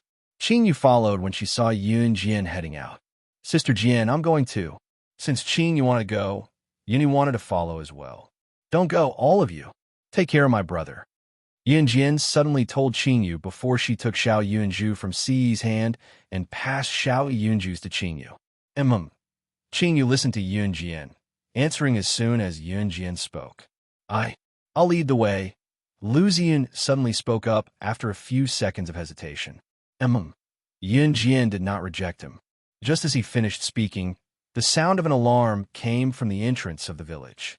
Luo village was quiet, but the siren from the village entrance sounded abruptly. As the sound came closer, Lu Tai and his friends paled in fright. It's police cars. This sound was heard when someone got into a gang fight and injured someone in our village. Dad, the police are here. Lu Qi grabbed Lu Tai's hand and shouted in panic. There was a police station in the town near Luo village. Brother Hu and his gang who came to cause trouble were all from Luo village. Naturally, they had gone to the town's police station to report the incident. Sure enough, not long after the siren sounded, 3 unique police cars drove in from the corner. Several police officers immediately got out of the 3 police cars and pointed their stun batons at Ce, Yun Jian, and the others. Someone reported that you killed someone. Come back to the police station with us now. One of the more mature-looking male police officers came over and said. Then, this group of police officers also checked inside and outside Lu Tai's house. He didn't find anything out of the ordinary. After Qingyu turned Brother Hu's body into a puddle of blood, he cleaned it up without leaving a trace. Not a single trace was left at the scene. No, I'm not going. I'm not going. We didn't kill her, it was him. It was this person. You can catch him. Lu Qi pointed at C.E. and shouted. The group of policemen ignored Lu Qi and took everyone present away. C.E. and Yun Jian did not resist. Everyone was brought to a police station called Shangjia Town, which was closest to Luo Village. 2 hours later, everyone was released without charges. The moment they walked out of the police station, Lu Tai and the other two were dumbfounded. Lu Ziyun was even more incredulous. Looking at C.E. who managed to walk out unscathed after killing brother, who just now, Lu Ziyun's heart raced wildly. How do we get bailed out so quickly? Lu Ziyun turned to look at C.E. and asked suspiciously. It was brother whom C.E. had killed, yet they were all released without charges? C.E. ignored Lu Ziyun. C.E. held onto Xiao Yunzhu with one hand and Yun Jian with the other as they walked out of the police station. Just as they stepped out of the police station, someone came up to them. Chapter 628. He nodded slightly as if everything was under his control. In spite of it, Adam's sudden appearance and his words shocked Lu Tai, Lu Ziyun, and Lu Qi, who had followed them out of the police station. The second mafia group in Xian City was second only to the first mafia group in Xian City. In Xian City, the second mafia group was an existence that could cover half the sky with one hand. Such a large mafia group was annihilated by this man who addressed C.E. as young master. How is that possible? Who are you lying to? You annihilated the second mafia group? We've only been in the police station for 2 hours. How could you annihilate a powerful mafia group like the second mafia group? I don't believe it. Lu Qi said bluntly. Enough, Xiaoqi. Seeing how Lu Qi kept speaking and how every word that came out of her mouth was overbearing, even her brother, Lu Ziyun, could not bear to watch any longer. He immediately roared at Lu Qi. Stop it. Good you. Lu Qi was unrepentant. Young master, this woman dares to question you. Do you need me to kill her? Adam was a violent man. He was not afraid that they were in the police station, so he pulled out the Desert Eagle from his belt and pointed it at Lu Qi. Lu Qi screamed again, hugging her head when she saw the real gun. No need. Let's go. Yun Jian told Adam. How could he disobey the young madam's order? Adam did not forget that C.E. had warned them not too long ago. Yun Jian's words were his orders, and everyone in an Hun group had to obey. Otherwise, they would be punished severely. Yes, Adam replied, and then he kept the Desert Eagle. Lu Qi breathed a sigh of relief after walking through the gates of hell once again. She was so scared that she almost lost her life. No one cared about Lu Qi's reaction. C.E. turned to look at Adam and continued, I'll leave everything here to you. Take care of everything. Did that mean that they were leaving?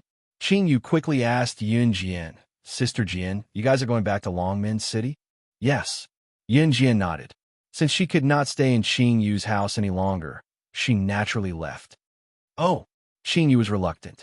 In fact, Qing Yu was truly reluctant to part with Yun Yi. If C.E. and Yun Jian were leaving, did that mean that Yun Yi was leaving too? Yun Yi suddenly spoke to Yun Jian. Xiao Jian, I'll stay here for a while. I'll return to Longmen City after everything's settled. You guys go first. When Yun Jian heard this, she immediately nodded. Yes. Therefore, Yun Yi had a legitimate reason to stay. Adam also stayed behind to deal with the aftermath. Since C.E. had killed Brother Hu, she should at least settle everything before leaving. On the other hand, C.E. led Yun Jian and Xiao Yunzhu away. Before they left, C.E. tossed the keys to her Lamborghini sports car to Adam for him to drive back. The reason why Adam could reach Xian City within 2 hours and annihilate the city's second-ranked mafia group was that he had taken a private helicopter over after receiving the news. The journey that was supposed to take at least 7 to 8 hours was a short while by helicopter. As for Adam's private helicopter, it was snatched away by C.E. right away. Adam's private helicopter was parked in a large open space. There was a pilot in the private helicopter as well. C.E. and Yun Jian came here with Xiao Yunzhu. Ce picked up Xiao Yunju, who was currently looking at the helicopter in amazement, swaying his head curiously. Chapter 629. Xiao Yunju shook his head quickly and answered obediently, "No." Xiao Yunju then turned to Yunjian and asked with a pout, "About Jijia? Have you been in a helicopter before?" Faced with such an obedient Xiao Yunju, Yunjian could not bear to lie. She nodded and said, "No." Xiao Yunju nodded again. Ce had already squatted down to carry Xiao Yunju and put Xiao Yunju on the back seat of the helicopter that was parked on the lawn. The helicopter was parked on the ground, not too far away from the ground. Ce turned to hold Yunjian's hand and went to the back seat of the helicopter. After closing the side door, the pilot in front operated the helicopter to take off. "Oh, we're flying," Xiao Yunju exclaimed happily by the window at the back seat of the helicopter. He even spread his arms in excitement. "Sit tight and don't move around," Yunjian could not help calling out to him. Seeing how happy Xiao Yunju was, Yunjian's heart warmed from the bottom of her heart as well. It was to the extent that Ce kept holding Yunjian's hand. Even when he rubbed her soft hand with his large palm and took advantage of her, Yunjian did not notice it at all. The helicopter reached Longmen City in just an hour. The helicopter had to land on a flat and spacious ground. It could not land anywhere. Therefore, the pilot who had been flying the helicopter without uttering a word found an empty spot to land. After Ce pulled Yunjian and Xiao Yunju down, the pilot drove the helicopter away. "Jijia. Ce Gij, Xiao Zhu wants to fly a helicopter in the future too." Xiao Yunju's eyes shone as if he had found his lifelong goal. He was beside himself with excitement. Yunjian rubbed Xiao Yunju's head with a warm smile. It was already 8 o'clock in the evening. Initially, they had planned to stay the night at Qing Yu's house and return home the next day. However, with so many things happening and Lu Qi around, they could not stay at Lu Tai's house any longer. Therefore, Yunjian and Ce brought Xiao Yunju back to Longmen City. When he got home, he saw Qin Yiru and Junjian sitting on the sofa in the living room, chatting happily. After a whole day of thinking, Qin Yiru came to a decision. Although she had not known Junjian for long, it was hard to meet a soulmate. This kind of relationship was also fate. Qin Yiru had listened to Zhang Meihua back then and married Yun Gang dutifully. Not only did she ruin her own life, she almost ruined and Xiao Jian's lives as well. Junjian was an upright person. If she still considered him, wouldn't she be humiliating herself? Therefore, Qin Yiru agreed to Junjian swiftly. Both of them were watching TV on the sofa in the living room, thinking of coming up with an excuse and telling Yunjian and Yun when they came back to seek their approval. Unexpectedly, once the door opened, Yunjian and Ce came back with Xiao Yunju. Qin Yiru and Junjian were still stuck close to each other. Caught out of the blue, Qin Yiru jumped in fright and almost slipped on the floor. Junjian reacted quickly and caught Qin Yiru's hand. Xiao Jian, why are you guys back so soon?" Qin Yiru asked guiltily. Gus said he wants to stay there for a few days, so we came back first," Yunjian explained briefly. Qin Yiru's expression turned serious as she told Yunjian, with mixed feelings, "Xiao Jian, Mom has something to tell you." Chapter 630. What? Xiao Jian, you know about it? Qin Yiru was still hanging her head, thinking about how she should tell Yunjian about it. She did not expect Yunjian to already know about it. "Mom, as long as you're doing well and happy, I won't object. I'll support you with everything I have," Yunjian said from the bottom of her heart. Humans had feelings.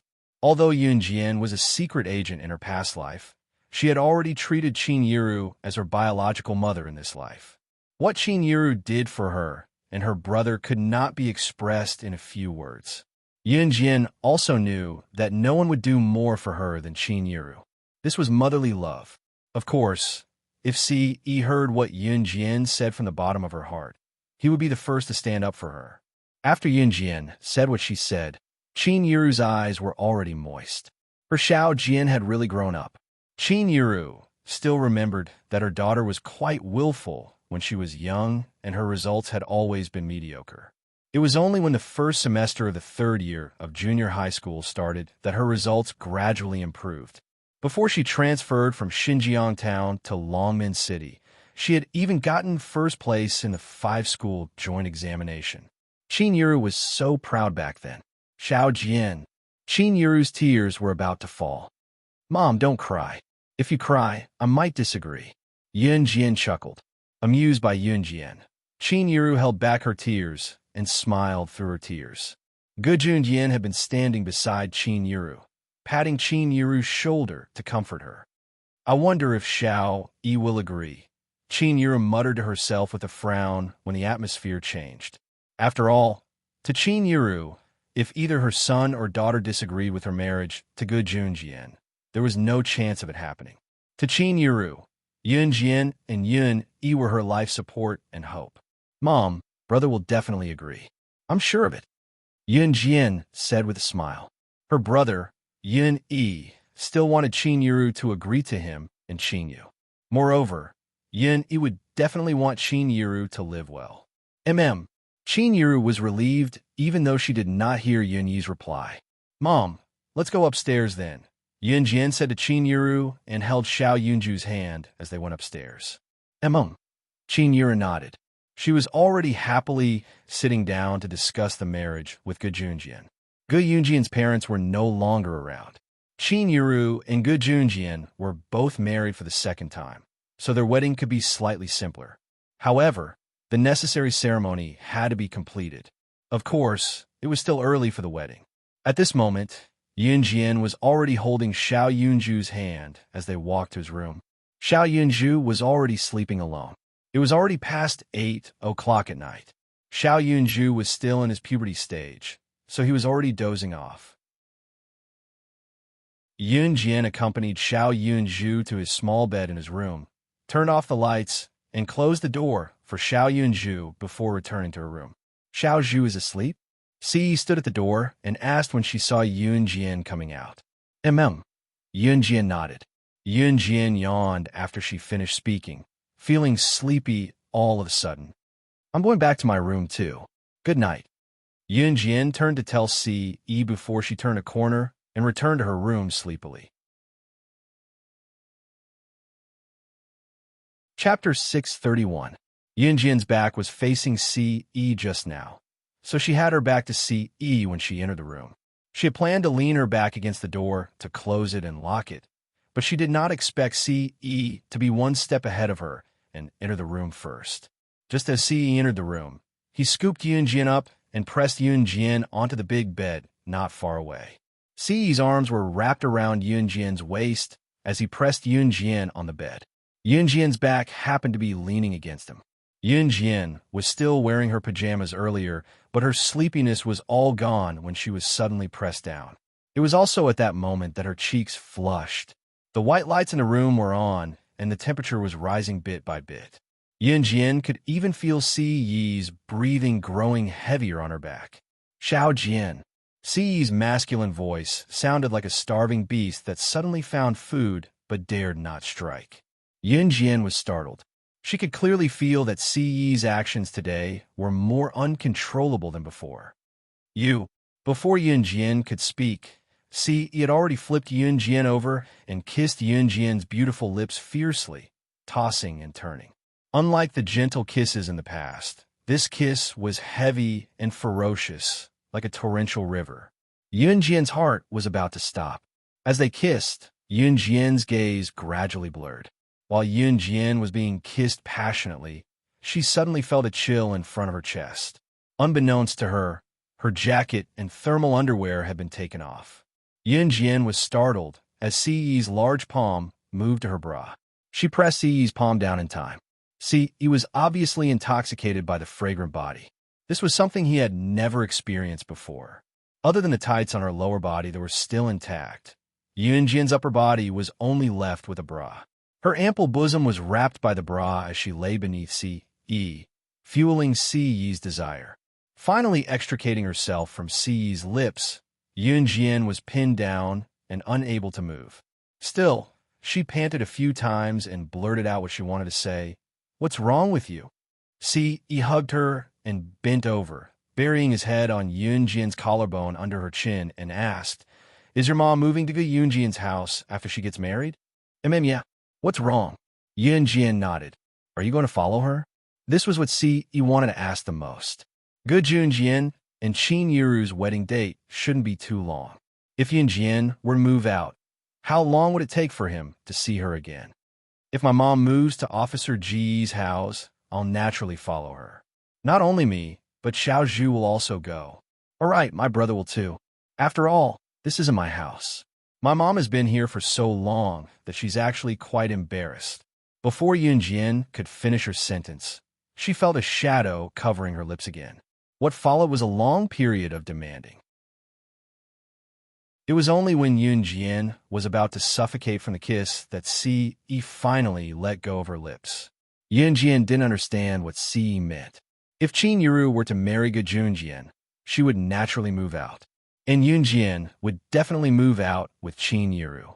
Xiao Yunzhu and Yun Yi would also move out. Yunjian couldn't figure out what he was angry about. Just as Si lowered his head to cover her lips again, Yunjian suddenly turned her head and asked him, "What's wrong with you today?" Chapter 632. Just as Si was about to kiss her passionately, the door suddenly opened. The door opened all of a sudden as Yunzhu popped his head in. When Si entered the room, he locked the door. However, his heart was on Yunjian when he locked the door, so he only locked it halfway. The door wasn't locked properly. Xiao Yunzhu was about to fall asleep in his room when he suddenly remembered that he had something to tell his sister. He ran to Yunjian's room to tell her about it. When the door opened, Xiao Yunzhu's head popped in. He opened the door excitedly and said, Sister, Xiao Zhu forgot to tell you that the school is having a parent-child sports day next week. Can sister and brother Si attend Xiao Zhu's sports day together?" Before Xiao Zhu could finish his sentence, he had already opened the door and peeked in. However, before he could finish his sentence, he was shocked by the scene in front of him. His brother Si was on top of his sister. "Brother Si, how could you hit sister?" Xiao Yunzhu's words came to an abrupt end as he ran in with his short legs. When she heard Xiao Yunzhu's voice, Yunjian jumped in fright. She hurriedly pushed Si. At this moment, Xiao Yunzhu had already run to the side of the big bed. He walked over and cried, "Boo-hoo! Brother Si, please don't hit sister." Xiao Zhu will be obedient. "Brother Si, please don't hit sister." When Xiao Yunzhu cried, Qin Yuru and Junjian, who were downstairs, also burst into tears. At this moment, Si immediately got up from Yunjian's body and covered Xiao Yunzhu's eyes. Yunjian used this time to quickly put on the clothes that Si had taken off and sat on the bed with a guilty conscience. Qin Yuru and Junjian heard the commotion and ran upstairs. "What's wrong? What's wrong?" Qin Yuru was so frightened that she threw away the TV remote control in her hand. When she heard Xiao Yunzhu's cries, she immediately ran upstairs as fast as she could. Junjian also ran upstairs as fast as he could to Yunjian's bedroom. When he reached Yunjian's bedroom, Qin Yuru asked, "What's wrong?" "Xiao Zhu, what's wrong?" When he reached the door, he saw Si carrying Xiao Yunzhu in the room. Yunjian was sitting upright on the bed like a student who had been caught absent-mindedly by the teacher. When she saw Qin Yuru appear at the door, Yunjian smiled and said to Qin Yuru, "Mom, it's nothing. We were just playing a game with Xiao Zhu." He cried when Xiao Zhu lost. Yunjian then turned to look at Xiao Zhu and said symbolically, "I told you that a man shouldn't cry. Xiao Zhu, do you understand?" Yunjian had no choice but to use her brother as a shield. Xiao Yunzhu didn't know about this at all. He only knew that Si was biting his sister. The teacher said that biting meant hitting, so Xiao Yunzhu told him the truth. "No, Jie, you're lying." Xiao Zhu was sleeping and suddenly remembered that Xiao Zhu had something to tell Jie. So Xiao Zhu came to Jie's room and saw Si hitting Jie. "Hey, you hit Xiao Jian?" Qin Yuru was shocked. Chapter 633. Little Yunju's self-righteous words stunned Qin Yiru, who was rooted to the spot in bewilderment. Yun Jian wanted to facepalm and sigh. Xiao Yunju, on the other hand, had no idea that he had said something wrong. Instead, he complained even more vigorously. Mama Qin, see, Igij is mean. As he spoke, Xiao Yunju struggled out of Si's embrace and ran to Yun Jian to grab Yun Jian's hand. He looked at Yun Jian with his chubby cheeks and told Yun Jian, Jie, does it hurt? See, Igij is mean. I'll hit him for you. As he spoke, Xiao Yunju ran to Si and patted Si's sleeve softly before running to Yun Jian to tell her, Ha, Jie, Igij was hit by Xiao Zhu. It doesn't hurt. Xiao Yunju broke into a bright grin as he spoke. Qin Yiru, who stood at the door and did not enter the house, was completely dumbfounded. She had just snapped out of the joy of Yun Jian agreeing to her marriage with Gu Junjian when she heard this all of a sudden. Hey, and Xiao Jian, how could this be? Qin Yiru stared at the scene in shock, unable to snap out of her panic for a long time. Gu Junjian, who stood beside Qin Yiru, knew about Si, and Yun Jian's situation and could only sigh with a hand on his forehead. How could Xiao Zhu be so good at making things happen? She was actually able to tell the whole story so quickly. Perhaps Xiao Yunju felt that he was not strong enough. So he asked innocently, Jie, why aren't you saying anything?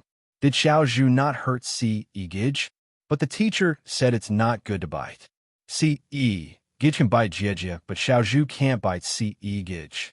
The teacher said that biting is a bad child and needs to be spanked. Xiao Zhu's innocent words made Yun Jian feel even more awkward. Being grabbed by Qin Yiru, all of a sudden, Yun Jian was caught off guard. Yun Jian had learned how to kill and how to kill someone with a single blow. She had also learned medical skills and hacking, but she had never learned how to handle such a situation. Cough. Xiao Zhu, come out. Uncle will accompany you to sleep.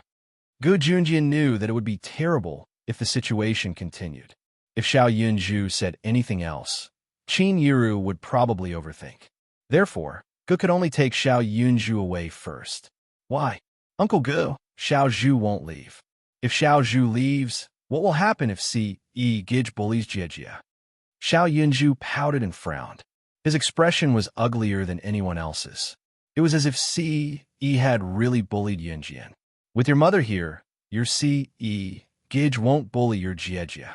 Gu Junjian was speechless. He looked at Xiao Yunju and waved at Xiao Yunju again. But Xiao Yunju turned his tender face to Yun Jian. Seeing that Yun Jian seemed fine, he nodded and walked over to Gu Junjian. All right. When he walked over to Gu Junjian, Xiao Yunju couldn't help but turn to Qin Yiru and say, Mother Qin, don't let Igij bully Jie. Jie will be in pain. Xiao Zhu will go to sleep first. With that, Xiao Yunju rubbed his eyes. At this moment, Xiao Yunju was carried by Gu Junjian. Chapter 634. Qin Yiru watched in a daze as Gu Junjian brought Xiao Yunju back to his room to sleep. It was only then that Qin Yiru shifted her gaze back to Yun Jian and Si. Looking at Si and Yun Jian, she opened her mouth and finally uttered, Come out with me. Qin Yiru spoke in a serious tone when she said that. Her stern tone made Yun Jian's eyelids twitch. She had never heard Qin Yiru speak to anyone in such a serious tone. After all, Qin Yiru had always presented herself as meek. It was not that Qin Yiru could only present herself as meek. It was just that Yun Jian was not used to her being so stern all of a sudden. In spite of it, Yun Jian followed her out as well. Si's tall frame trailed behind Yun Jian. He did not utter a word facing Qin Yiru. If it were not for Qin Yiru, Yun Jian's mother, he would never have followed her so obediently. Who was he? Lung Pavilion's young master, the leader of an Hun group. No matter which identity he had, it was enough to shock the entire world. Today, however, he listened to Qin Yiru obediently and followed her downstairs. Come over here, stand here. Qin Yiru frowned, a rare sense of unease evident on her face. Yun Jian could not help gulping as well. Xiao Jian is my child. She's an obedient child. I've always thought that you're an upright child, but you've disappointed me so much. Chinyiru looked at C.E. as she spoke to C.E., looking uneasy. To Chinyiru, her daughter and son were her life. She was even willing to exchange her own life for the lives of her daughter and son. Chinyiru instantly understood what Xiao Yunju said just now, as C.E. had forced Yunjian, which was why she spoke to C.E. so earnestly. Auntie, C.E. spoke, but before he could finish, he was interrupted by Chinyiru. Other than Yunjian, the only person who dared to interrupt C.E. was Chinyiru, whom Yunjian cared about. Chinyiru had no idea that if she was not Yunjian's birth mother, she would not even be standing here lecturing C.E. Right now, the young master of Coal Pavilion, the leader of an Hun group, was standing in front of Chinyiru and being taught a lesson by Chinyiru as an elder. Don't say it yet, Chinyiru called out before she continued. I've already told you everything. Annie likes you a lot, child, but how could you do this to Xiao Jian? What if you get Xiao Jian pregnant? What are we going to do? Xiao Jian is still a virgin. Chinyiru's tears were about to fall as she spoke. She tugged at Yin Jian's hand as the misunderstanding deepened. Xiao Jian, let's go. We're leaving today.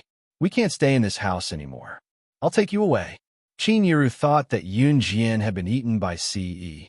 As she spoke, Chinyiru was about to pull Yun Jian upstairs. Chinyiru was filled with regret. She had always thought that Ce was an obedient child. She did not expect him to do something like this. Her Xiao Jian. How could this happen?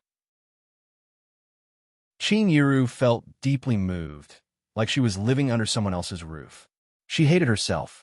She shouldn't have come here and sent her daughter into the wolf's mouth. Once she thought about how this was not the first time Ce had done something so overboard to Xiao Jian, Chinyiru was so angry that she could barely breathe. Chapter 635.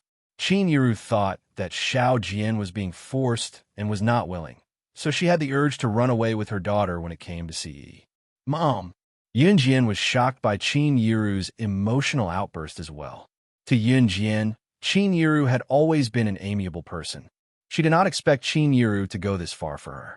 Just as Chinyiru was about to drag Yunjian up to the second floor to pack her luggage and leave, she pulled Yunjian up the stairs before she could explain herself. See, he was currently standing on the flat ground on the first floor. With long strides, he reached the stairs in 2 steps and grabbed the railing of the stairs with his large, well-defined palm before stepping lightly on the ground with 1 foot. In the next second, he leaped to the 5th step of the stairs from the flat ground, blocking Chinyiru, who was about to run up the stairs. Auntie, see, he called out softly. Chinyiru was obviously fuming, but she could not bring herself to throw a tantrum at Ce. After all, the child treated Xiao Yunju, Yunjian, and their family well. Moreover, after spending so many days together, humans were sentimental creatures. To Chinyiru, she treated Ce as her own child. Chinyiru also knew that Ce did not have a mother since he was young. It was said that he came from a wealthy family. Chinyiru did not know much about it, but Chinyiru heard from Dong Ruan that Ce's father had never treated him like his own child. Therefore, all this while, Chinyiru truly treated Ce as her own child and doted on him. Chinyiru was indeed fuming just now, which was why she pulled Yunjin away without waiting for Ce to speak. Chinyiru's anger had subsided quite a bit now. Although she planned to listen to Ce, Chinyiru still turned her head away. Auntie, I'm sincere to Xiao Jian. If there's any falsehood in what I'm saying now, you can kill me right now. Ce's words were shocking. As he spoke, he even took out the silver pistol on his belt and passed it to Chinyiru. When Ce said that, his deep eyes shone with sincerity. Chinyiru's expression softened slightly. Hey, it's not that I don't agree with you guys being together. You said that you're sincere to Xiao Jian, but what about Xiao Jian? How can you force her? Chinyiru said with a frown. This was the real reason why Chinyiru was angry. It was not that Chinyiru disliked Ce, nor was she against it. Chinyiru had completely misunderstood. She thought that Ce had forced Yunjian to do a lot of things that she should not have done already. Chinyiru thought that Ce Yi had already started to grope her daughter before she knew it. This was what infuriated Qin Yuru the most. As a mother, how could she feel good when she saw this? Of course, if Yun Jian was willing, Qin Yuru was a different story. Qin Yuru was not against puppy love. Forced? He frowned. He had passed his gun to Qin Yuru without a trace. Qin Yuru, on the other hand, did not even notice why Yi had a gun. Chapter 636. It was awkward to say it, but Yun Jian said it anyway. Yun Jian knew that if she did not say it, Qin Yuru's misunderstanding of Yi would probably worsen. Qin Yuru froze on the spot when she heard what Yun Jian said and looked at Yun Jian. Qin Yuru was completely dumbfounded after that. From the beginning, Qin Yuru thought that it was Yi who forced Yun Jian to say those things. Now, however, she was told that her assumption was wrong. Did Xiao Jian do it willingly? What? Qin Yuru swallowed hard and turned to look at Yun Jian in disbelief, her gaze filled with realization and shock. Xiao Jian, what did you say? Willingly? Did she blame Yi wrongly just now? Qin Yuru continued. I didn't tell you before. He didn't force me, so you misunderstood. Since she had said it, Yun Jian told her everything.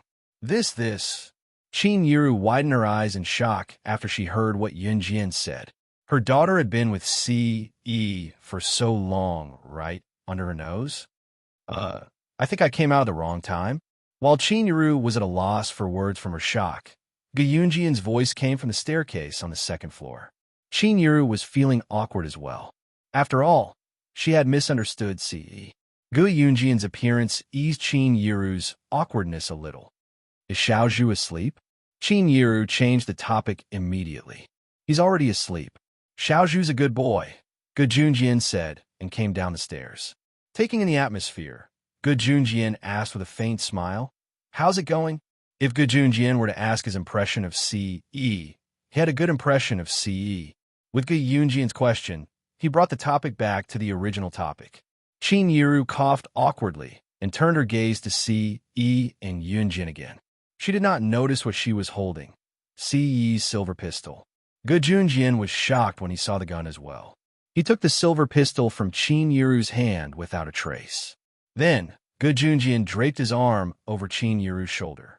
Qin Yuru shifted her gaze to Yi as well before looking at Yun Jian. She told Yi, to be honest, I quite like you too. I won't stop you from being with Xiao Jian, but she's still young, so don't do certain things if you don't have to.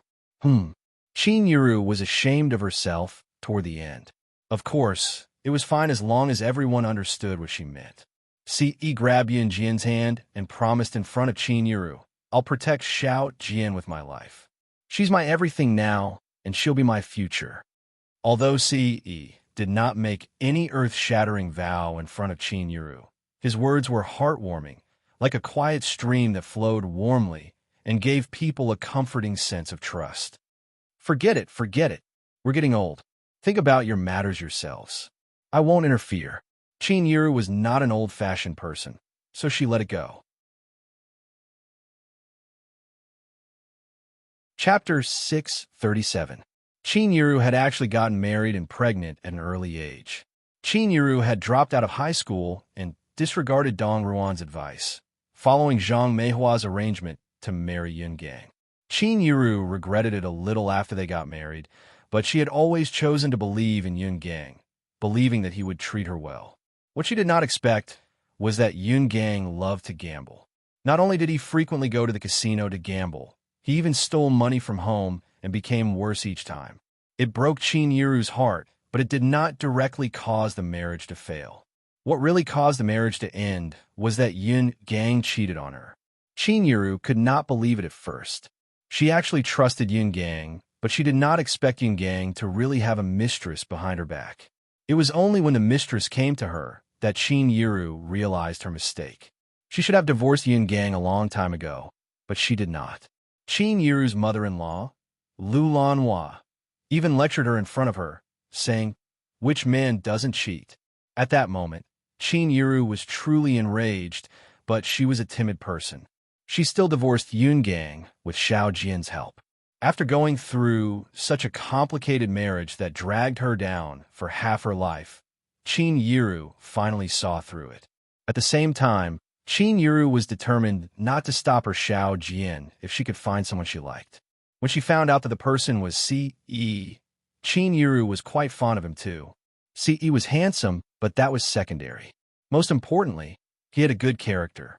To Qin Yiru, it did not matter how he looked as long as he treated Xiao Jian well. C.E. was undoubtedly the best candidate. Moreover, Yun Jian and C.E. were in love with each other now. When she heard what Qin Yiru said, Yun Jian, who stood on the stairs, took a step back, nearly missing her footing. Qin Yiru actually said that she would raise their child for them if she got pregnant. That was not the problem, though. Yun Jian realized that Qin Yiru had deeply misunderstood her and C.E. Mom! Yun Jian was about to speak, but Qin Yiru stopped her. Xiao Jian, I know you're a big girl now, and you know how to be shy. I won't tease you anymore. All right, go back and rest too. Qin Yiru and Gejun Jian went downstairs and sat on the sofa to watch TV together. Only Yun Jian and C.E. were left standing where they were. A second later, C.E. reached out to hold Yun Jian's hand swiftly. Holding Yun Jian's hand softly, he walked up the stairs. When Yun Jian was not looking, his lips curled into a smile that was eye-catching. This time, C.E. did not go to Yun Jian's room. Holding Yun Jian's hand, he went straight to his own room. Applying what one had learned was an effective way to apply it to C.E. When Yun Jian reached her room and was about to go in, C.E. had already pulled her hand and turned to enter his room. You? Yun Jian's soft voice was completely blocked behind the door. Once they entered the room, C.E. held her hand and led her to the bed. It was Yun Jian's first time entering C.E.'s bedroom. She looked around and saw that the room was decorated in navy blue. It looked rather simple. There was only a big bed in front of them and a long and wide desk beside it. Other than that, there was nothing else. Chapter 638. C.E. hugged her from behind, and Yun Jian shivered once again. C.E.'s embrace was very warm. His embrace carried the warmth of a man, and Yun Jian's body curled up tightly. C.E. made sure to lock the door this time in order to prevent the previous awkward situation from happening again. He hugged her and threw himself onto the big bed. Falling on his C.E.'s big bed, Yun Jian seemed to smell C.E.'s unique fragrance. It was a faint but pleasant scent. Yun Jian was halfway through her sentence when C.E. flipped over and hugged Yun Jian's slender waist. Sleep, C.E. spoke softly. His magnetic voice was like the soft spring rain, giving people a cool and soothing sense of tranquility. Okay. Seeing that C.E. was silent, Yun Jian spoke up. After that, C.E. fell silent. Yun Jian lay in C.E.'s arms, and it was so quiet that she could hear his breathing. Yun Jian closed her eyes and fell into a deep sleep. The next day, the scorching sun rose from the east. Although it was a cold winter, it was a new day, and there were already signs of spring coming. When Yun Jian woke up, C.E. was sitting beside her, watching her. She immediately sat up. After brushing her teeth and washing her face, Yun Jian tied her hair into a high ponytail and walked out of the room with C.E. At this moment, Yun Jian was wearing a simple set of loose sportswear. She had specially bought this outfit for her morning run. C.E. was wearing a white sweater with a black jacket over it. This black jacket accentuated his tall and slender figure. Yun Jian and C.E. went downstairs together and planned to go for a morning run. As soon as they walked out of the villa, Yun Jian and C.E.'s attention was drawn to the military jeep parked at the entrance. When they turned to look, they saw Gejun Jian sitting in the car. He was waving at Yun Jian and C.E. Thinking that there was another mission from the military, Yun Jian walked over with a lift of her legs. Who knew that Gejun Jian was waving at C.E.? Although Gejun Jian and Qin Yiru had confirmed their relationship, it was not appropriate for him to stay in the villa for the night. After all, this was Dong Ruan's house. This was different from Zhang Meihua's house. Actually, even if Dong Ruan knew that Gejun Jian was staying here, she would not do anything about it. However, Qin Yuru felt that it was inappropriate. "Officer Go, what's wrong?" Yun Jian asked suspiciously when she saw Gu Junjian waving at Ce. "Look at this. It's yours, isn't it?" Gu Junjian asked. He was still sitting in the military jeep with the windows down.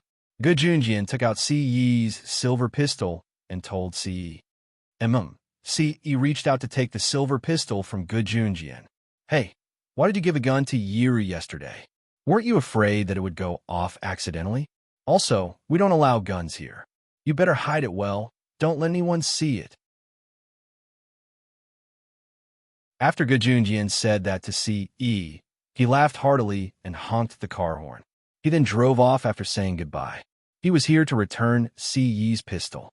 Yun Jian was stunned. She did not bring a pistol with her when she was out on a mission. There was not much time to use a gun in the military. As for the butterfly knife, Yun Jian always carried it with her. Chapter 639. When Yun Jian and Ce returned home from their morning run, Yun Jian was already sweating profusely, but she didn't seem to be out of breath at all. It was normal for her to sweat.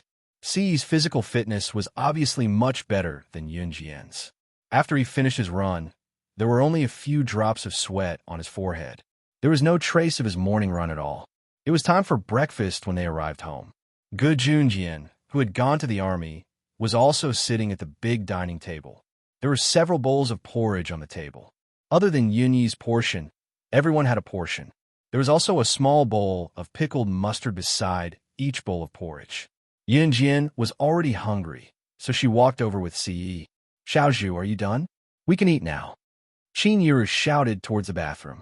Xiao Yunju immediately responded, "Mother Qin, I'm coming." As he spoke, Xiao Yunju had already washed his hands and was skipping out of the bathroom. "Sister, brother Ce." Seeing Yun Jian and Ce, Xiao Yunju shouted happily. Children didn't deliberately remember things. Xiao Yunju had already forgotten everything that had happened yesterday. At this moment, Xiao Yunju had even forgotten that Ce had hit Yun Jian yesterday. He was already skipping over to Ce. Ce naturally wouldn't argue with Xiao Yunju about what had happened yesterday. Xiao Yunju had simply unconsciously told the truth. Moreover, after what he had said yesterday, Ce's wish had been fulfilled. After all, he had gained Qin Yuru's approval, so he didn't have to be sneaky with Yun Jian anymore. He could boldly lay his hands on his woman now. After being caressed by Ce, Ce reached out and stroked Xiao Yunju's short hair. Xiao Yunju skipped back to his seat. He picked up his small bowl of porridge and blew at it. Then, he poured some pickled vegetables into the porridge and swallowed them down. Xiaozhu's school reopens the day after tomorrow. Due to the weather last semester, they didn't have a parent-child sports day. The school's notice says that they'll have a parent-child sports day as soon as school reopens. Xiao Jian, since you're reopening the day after tomorrow, and I'll be at work by then, since you're home, Xiao Jian, you too can take part in Xiaozhu's parent-child sports day on my behalf. Qin Yuru drank a mouthful of porridge and said to Yun Jian and Ce. In fact, Xiao Yunju had already told Yun Jian and Ce about it yesterday. Xiao Yunju was still sleeping in his room when he suddenly remembered it and rushed to Ce's room. However, he did not find her. It was only later that he went to Yun Jian's room and saw Ce hitting his sister once he entered. He was so scared that he forgot his initial goal. Parent-child sports day? Yun Jian narrowed her eyes and took a sip of porridge with a spoon before turning to Qin Yuru and asking with a raised brow. Yeah, it's a sports day for parents and children. Parents compete against each other, and children compete against each other. It's an entertainment event, Qin Yuru answered with a nod. Schools nowadays put in a lot of effort for children's health. Events like the Parent-Child Sports Day were held to allow children and parents to get closer to each other. Jiji, let's go. Xiao Yunju whined to Yun Jian. Okay. Yun Jian nodded with a smile. Chapter 640. Let your sister accompany you. I have to go out tomorrow, and will only be back in a week. Although Ce couldn't bear to reject Xiao Yunju, he did have something to attend to and had no other choice. Xiao Yunju lowered his head and nodded dejectedly. Oh, I'll bring you some chocolates when I come back. Ce, on the other hand, smiled warmly. His smile was enchanting, and it was hard not to like his handsome face. Is it the kind of chocolates you bring back from overseas? The kind that is as soft as water? Yay, yay, yay. Xiaozhu loves those chocolates the most. Brother Ce is the best. Xiao Yunju immediately recovered from his sadness. He even forgot about the incident where Ce hit Yunjian yesterday. Yunjian could only smile in her seat. Xiao Yunju didn't like to eat chocolates from China. Country Z's chocolates were usually hard, but imported chocolates were smooth and soft. They were not greasy, and the taste was just right. See, he had brought some chocolates for Xiao Yunju when he came back from the Enhan organization. Xiao Yunju still couldn't forget the taste, so when he heard that Brother Ce wanted to bring him some chocolates with that flavor, he was even happier. He was even happier than when Brother Ce went to his school sports day. Yay, there's food. Time flew by, and in the blink of an eye, the new year was over and the new year was about to begin. The students had just finished their long holidays and were about to return to school. Xiao Yunju started school one day earlier than Yunjian because the parent-child sports day hadn't been held last year. In order to celebrate the new year, the school held the parent-child sports day early in the morning. The purpose was to allow the children and their parents to interact more. See, he had already returned to an Han organization. On Xiao Yunju's first day of school, Yunjian got up early in the morning. She was still wearing the cotton sportswear, and her hair was tied up in a high ponytail. She looked very energetic. It was Monday, a new week. There were many cars parked in front of Wanning Elementary School. Most of them were bicycles, and there were also quite a number of motorcycles. However, there were only a few cars. In this era, people who owned cars would often drive their cars to the school gates to show off their wealth and pretentiousness. Yunjian walked to Wanning Elementary School with Xiao Yunju. They didn't even take the bus. Yunjian simply wanted to help Xiao Yunju exercise. However, none of the students who came to Wanning Elementary School walked to school these days. Yunjian was a special case. In addition, Yunjian's clothes were not very fashionable. Although it was a parent-child sports day, who else would wear sportswear other than Yunjian? Which female parent at the scene wasn't dressed up beautifully? The male parents were dressed neatly. They must have picked out the best clothes at home to wear. In a place like Wanning Elementary School, if the school held an event to invite parents, most of the parents would dress up beautifully. Only Yunjian was wearing sportswear without a brand. She held Xiao Yunju's hand and walked to the door of Xiao Yunju's classroom. At the door of Class 1, Yunju ran into the classroom as soon as he reached it. Yunjian stood at the door and looked in through the corridor window. There were already many parents standing in the corridor, all of them dressed beautifully. Chapter 641. The parents who were dressed to the nines liked to group together and point fingers at others. Of course, Yunjian did not mind. There was only one person who was concerned about Yunjian's whereabouts. There was a classmate in Xiao Yunju's class named Wang Ba who had framed Xiao Yunju for stealing his candy. Wang Ba had even asked his mother to seek justice from Yunjian. Xiao Yunju's class teacher had the surname Liu, and teacher Liu had helped Wang Ba to speak up against Xiao Yunju. They had only given up after checking the surveillance footage. Wang Ba's mother had asked her husband, Wang Wugue, to flaunt his wealth to Yunjian. In the end, it was Ce and Zhang Jifan who was managing new crews on behalf of Yunjian who stepped in. Wang Ba's mother was so shocked that she was speechless. This time, Xiao Yunju's class was having a family sports day, and Wang Ba's mother was there too. As for Wang Ba's father, Wang Wugue, he could not come because the company had officially started work. Of course, Yunjian's appearance made Wang Ba's mother, who was flaunting to the parents in the corner who knew each other, pause. She was a little afraid of Yunjian's arrival. Back then, Yunjian had already scared Wang Ba's mother half to death when she swung her butterfly knife a few times. Especially when she found out that Yunjian was New Cruise's director, Wang Ba's mother, who was standing in the corner, had already gulped a few times. Wang Ba's mother, what's wrong? Is there something over there? A woman in her 30s or 40s who was a full-time rich wife like Wang Ba's mother waved her hand in front of Wang Ba's mother, who was stunned. She was dressed like a young lady in her 20s. And nothing. Wang Ba's mother snapped back to her senses from Yun Jian and shuddered. Yun Jian was New Cruise's director, and she was here. She was here for the family sports day. Wang Ba's mother was reprimanded by her husband, Wang Wuguei. If she were to meet Yun Jian in the future, she must not offend her. Wang Ba's mother was a little afraid now. Wang Ba's mother, you were looking at that little girl over there, right? TSK. I really don't know whose parent she is. She's dressed so shabbily, yet she still has the nerve to participate in the parent-child sports day. The woman in the fancy dress looked at Yun Jian and complained. After that, the woman in the fancy dress glanced at Wang Ba's mother and asked, Wang Ba's mother, don't you think so? The woman's words made Wang Ba's mother shiver. What a joke. How could he say that the chairman of New Cruise was dressed shabbily?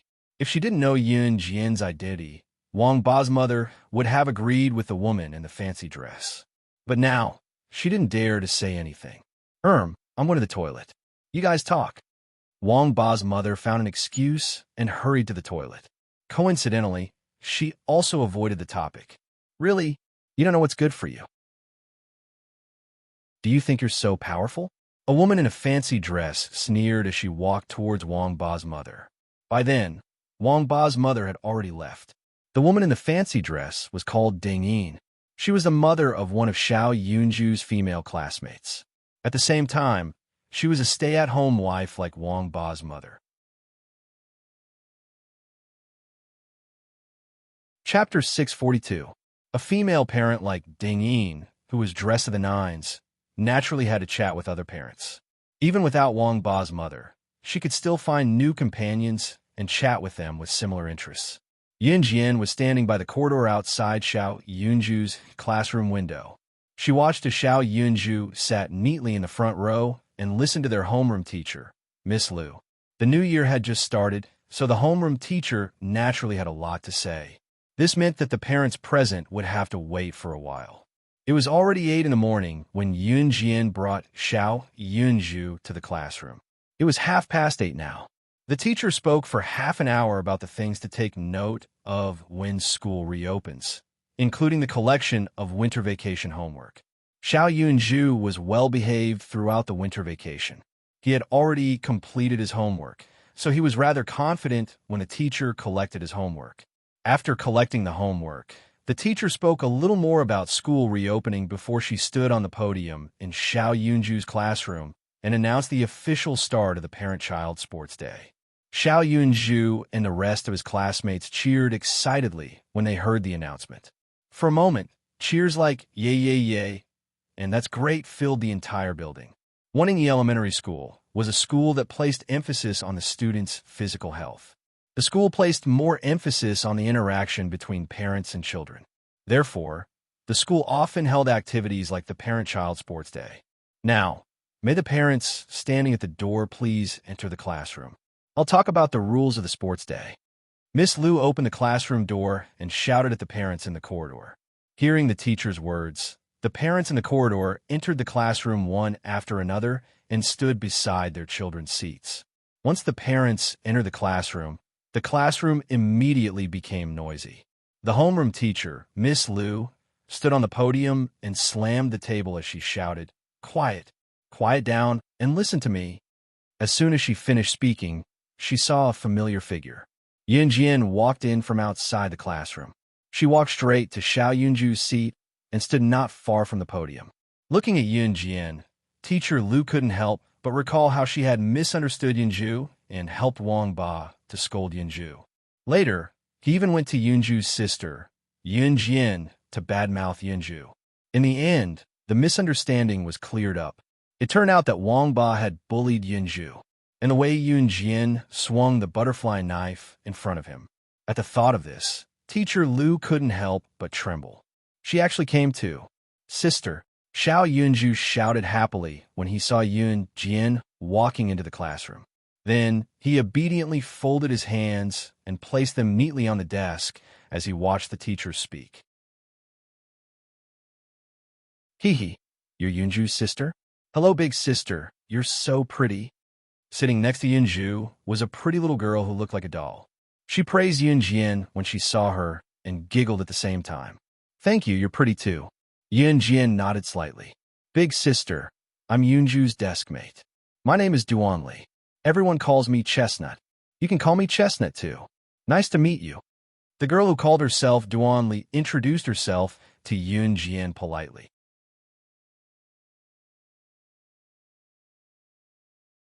Chapter 643. Xiao Yunju turned around and looked at Duanli happily.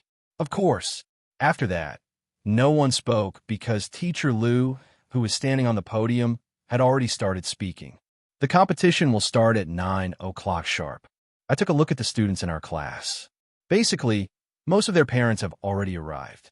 If there are students whose parents have something to do and can't come, then stay in our class's sports field and don't run around.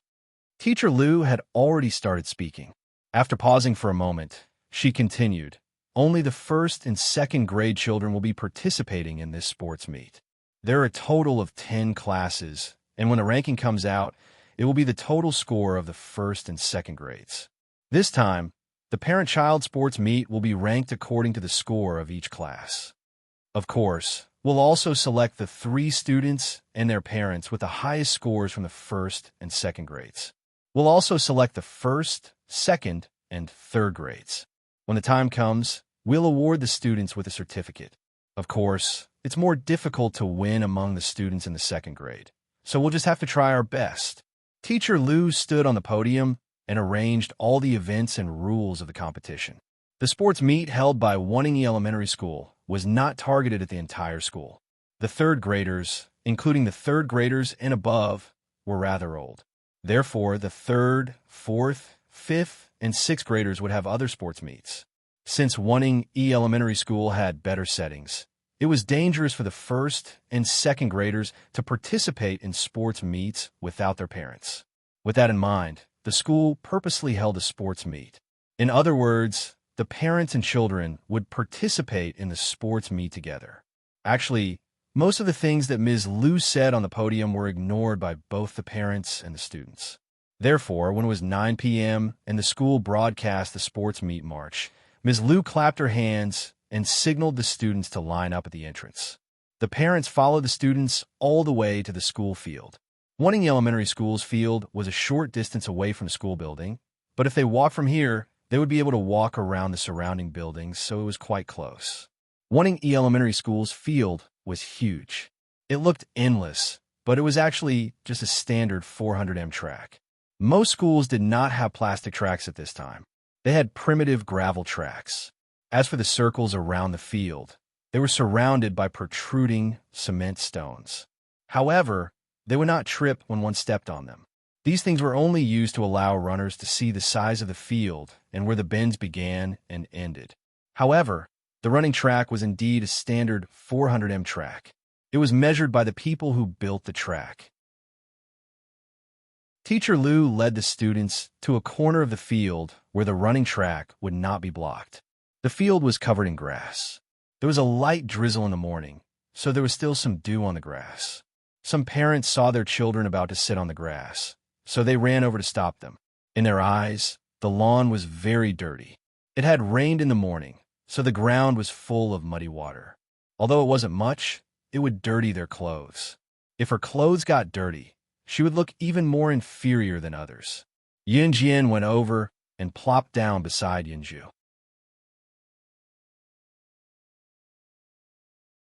Chapter 644.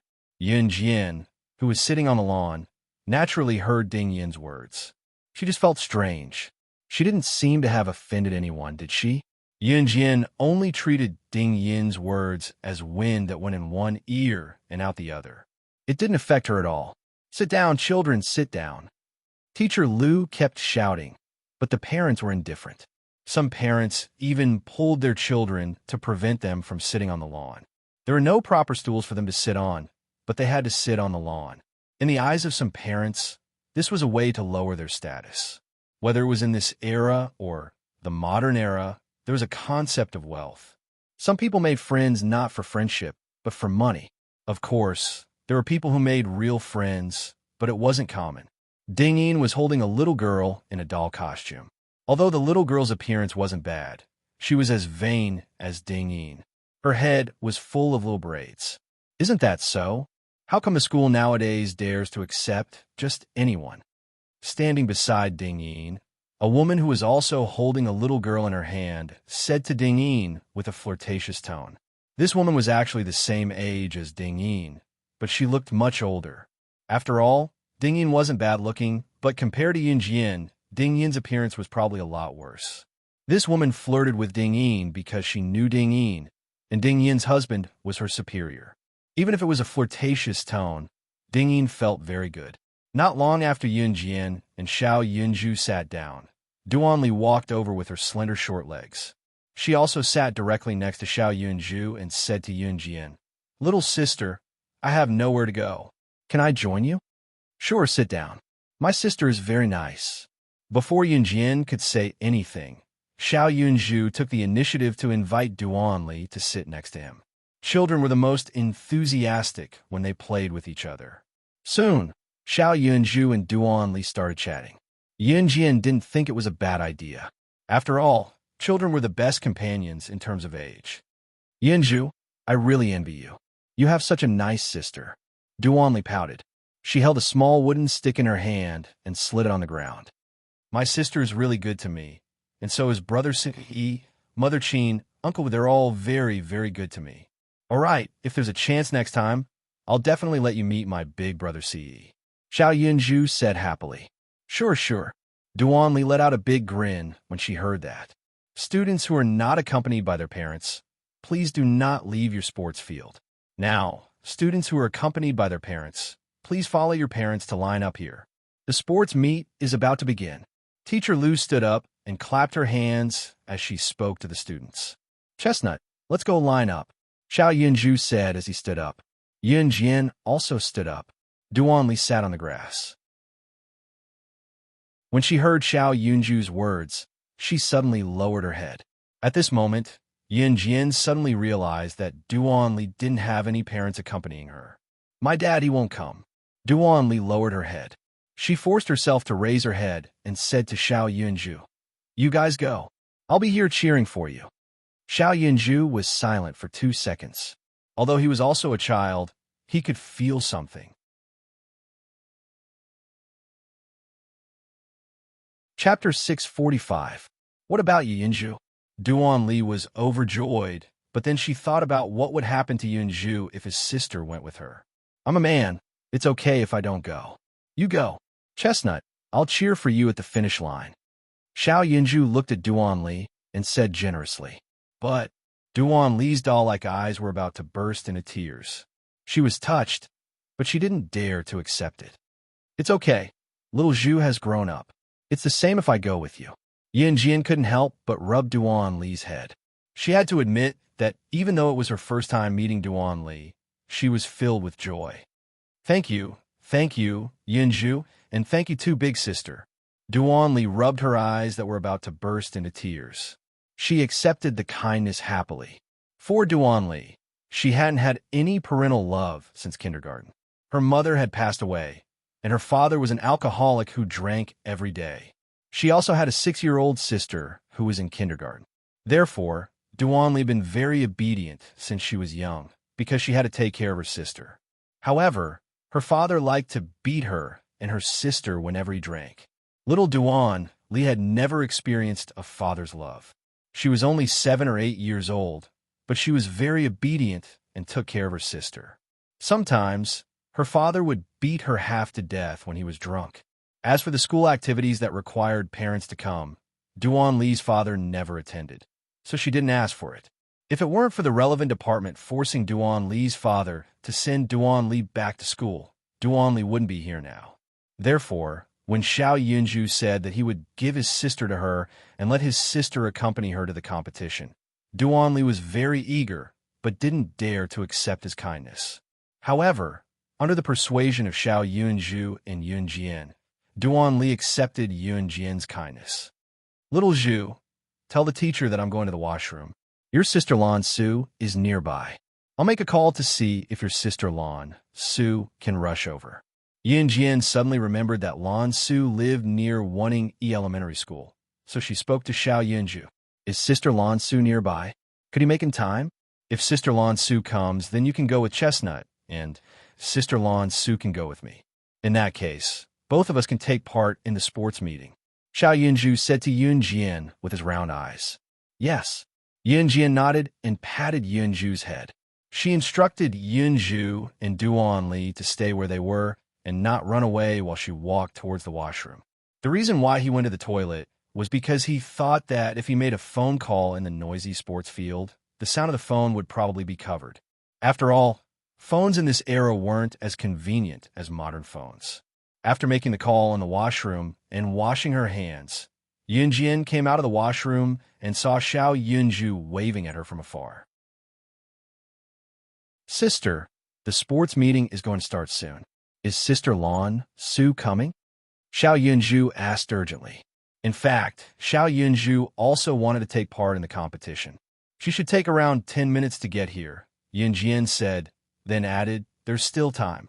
At this moment, Ding Yin's child, who was standing in the distance, walked over while Ding Yin was chatting with the other parents. It was this fashionable little girl with many small braids on her head.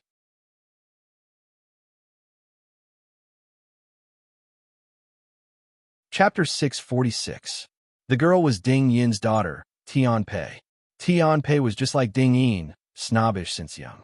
In Class 1, which was Yunju's class, Wang Ba's family was the only one who was better off than Yunju's.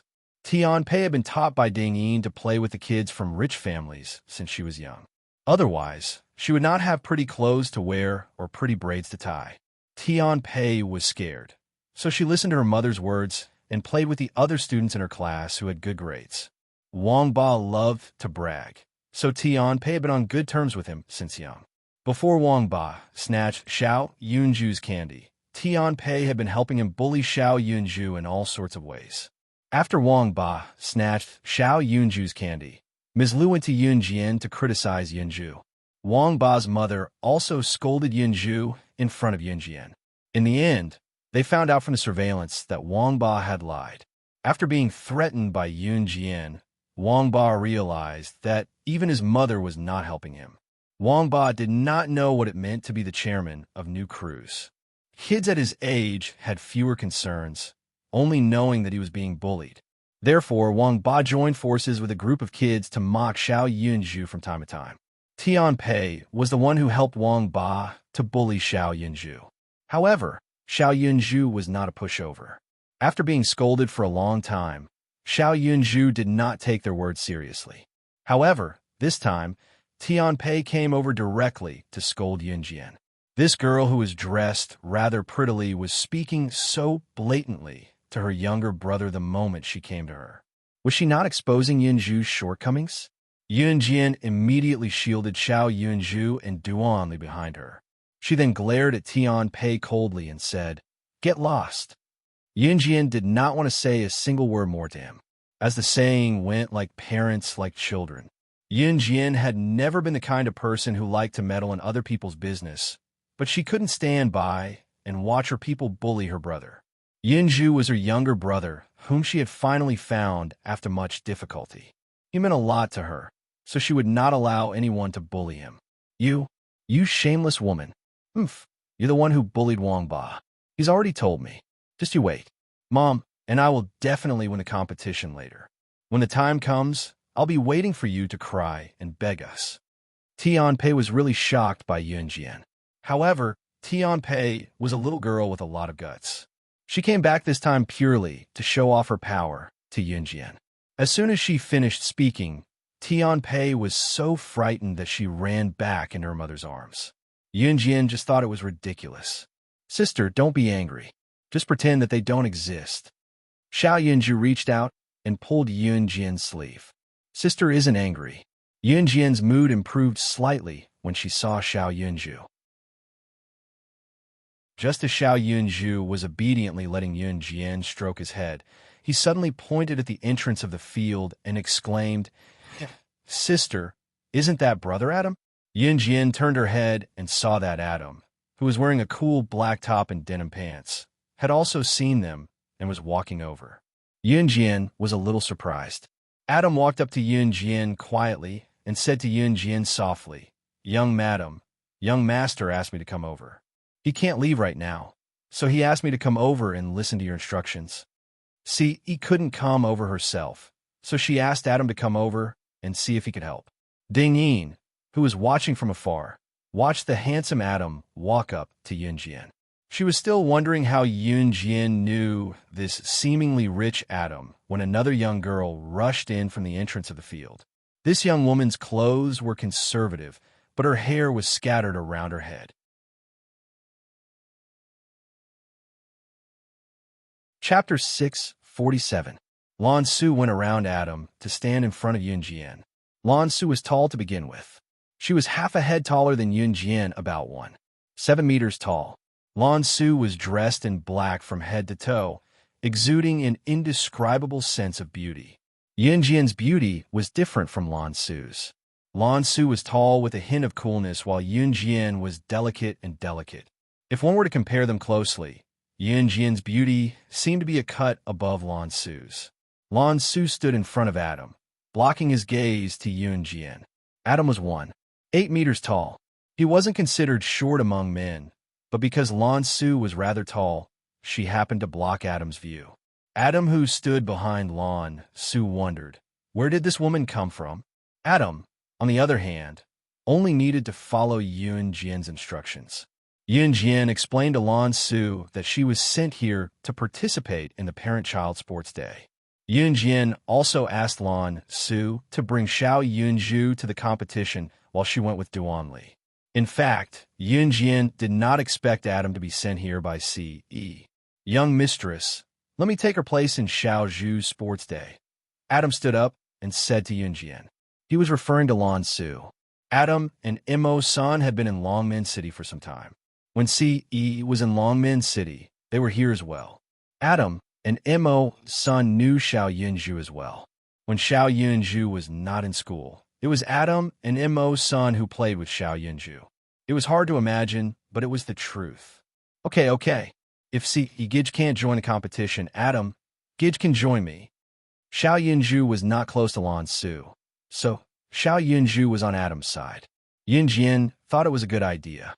Lan Su was from Yulong mainland, after all, and Lan Su had never participated in such a competition before. After all, to Lan Su, everything in this world was new and interesting. Since Adam could bring Xiao Yunju to the competition, there was no difference between a man and a woman. That's great, Chestnut. Both of us can join the sports day. Xiao Yunju turned to tell Duan Li happily. Thank you, Yunju.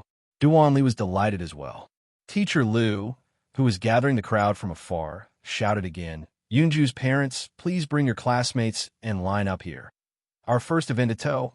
Teacher Liu shouted from afar.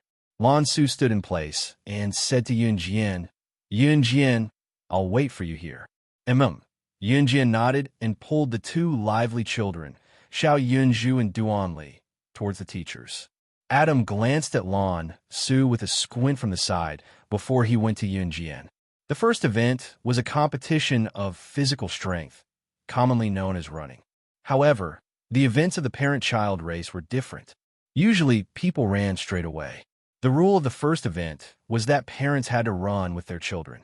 Xiao Yunju's class was in the first grade. There were 5 classes in the first grade. The number of parents in each class was not large. Most of the parents could not participate in the parent-child sports day because of work. Xiao Yunju's class had basically all the parents in the class. This was a special case. The first event was for parents to carry their children and run 400 meters back to the finish line as soon as the whistle sounded. All the parents in the first grade from the 5 classes ran together. The final ranking was announced. When all the parents in the first grade stood at the starting point and carried their children, they were a little nervous. After all, they had graduated for so many years and had not exercised like they did when they were students for a long time. Only Yunjian was carrying Duan Li and Adam was carrying Xiao Yunju. They were not nervous at all.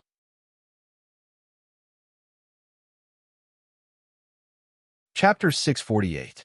In front of a group of rich ladies, Ding Yin was considered a respectable person. Even Wang Ba's mother was not as respectable as her. Ding Yin's husband was a high-ranking official, so it was very useful for these rich ladies to make friends with Ding Yin. Therefore, Ding Yin was quite confident in front of a group of rich ladies.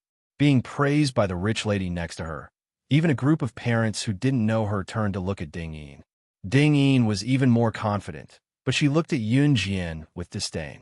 Then, Ding Yin replied confidently, as if she didn't treat the rich lady who was trying to be nice to her as a human being. It's okay. It's a marathon. Isn't it all about perseverance?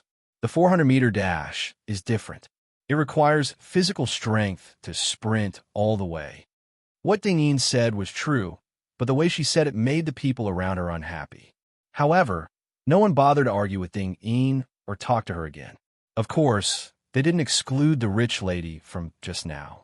The rich lady who spoke just now obviously wanted to curry favor with Ding Yin, so she said again, I can't even carry a child. Sigh, I can't even run anymore. Now that I'm carrying a child, I can't even run anymore. But for a competition like this, I don't want to be ranked. Ding Yin, I think you can do it. Don't you work out in that gym every day? I think there's no doubt that you'll be the first place today. I guarantee it'll be you. The rich lady simply wanted to curry favor with Ding Yin, so she told her that Ding Yin worked out in the gym. Parents in this era liked to compare themselves. And in this era where the average income was not particularly high, people who could spend money to work out in the gym were symbols of the rich. It's my first time running with a child in my arms, but it's more than enough for me to compete with ordinary people. Ding Yin smiled slightly. She didn't have the slightest bit of modesty. Instead, she had the intention to show off. Most of the people present were disgusted by her words. Even the rich lady didn't say anything after that. The 400-meter dash was more tiring than the 800-meter dash because the 400-meter dash was considered sprint. A 400-meter dash required sprinting all the way. Even a normal 400-meter dash was very tiring, let alone carrying a child. Of course, the school did not require speed. Everyone present was a parent, and it was entirely up to them whether they wanted to run fast or slow. Of course, there was no lack of male parents who insisted on driving the whole team to speed up in order to show off. Parents, please get ready. When a whistle blows, the competition will begin. A teacher standing at the front of the group whistled and waited for the parents to quiet down before speaking up. At this time, every parent and the child in their arms had a sports number tag hanging on their chest. Hearing the referee's words, the parents standing in place became a little nervous. Yun Jian was carrying Duan Li, Adam was carrying Xiao Yunju, and Adam was standing at the side. At this moment, Yun Jian and Adam didn't even have the slightest bit of fear in their hearts. Although Ding Yin spoke well, she was still very flustered in her heart. Everyone get ready. Shoo! As soon as the referee blew the whistle, the parents standing at the starting line rushed out with their children in their arms. In fact, such an event was quite interesting in everyone's eyes. Therefore, under the tense atmosphere, everyone ran with all their might. The 400-meter dash wasn't suitable for jogging at the beginning. Therefore, all the parents strode forward with all their might.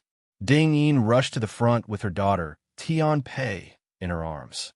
She was smug that she ran faster than some of the male parents. But in the next second, Ding Yin suddenly felt a figure overtake her like a bolt of lightning, rushing forward as fast as the wind. The teachers who were watching from the starting line were also shocked by the thin figure who suddenly overtook everyone and ran at the front. You're tuning into the Romance Rendezvous YouTube channel. We're so grateful for your support, and don't forget to subscribe to join us on this incredible journey through captivating stories. Your generosity through donations truly makes a world of difference, as it's the primary source of revenue that allows me to expand and enhance this channel for you. Thank you from the bottom of my heart for being a part of this adventure.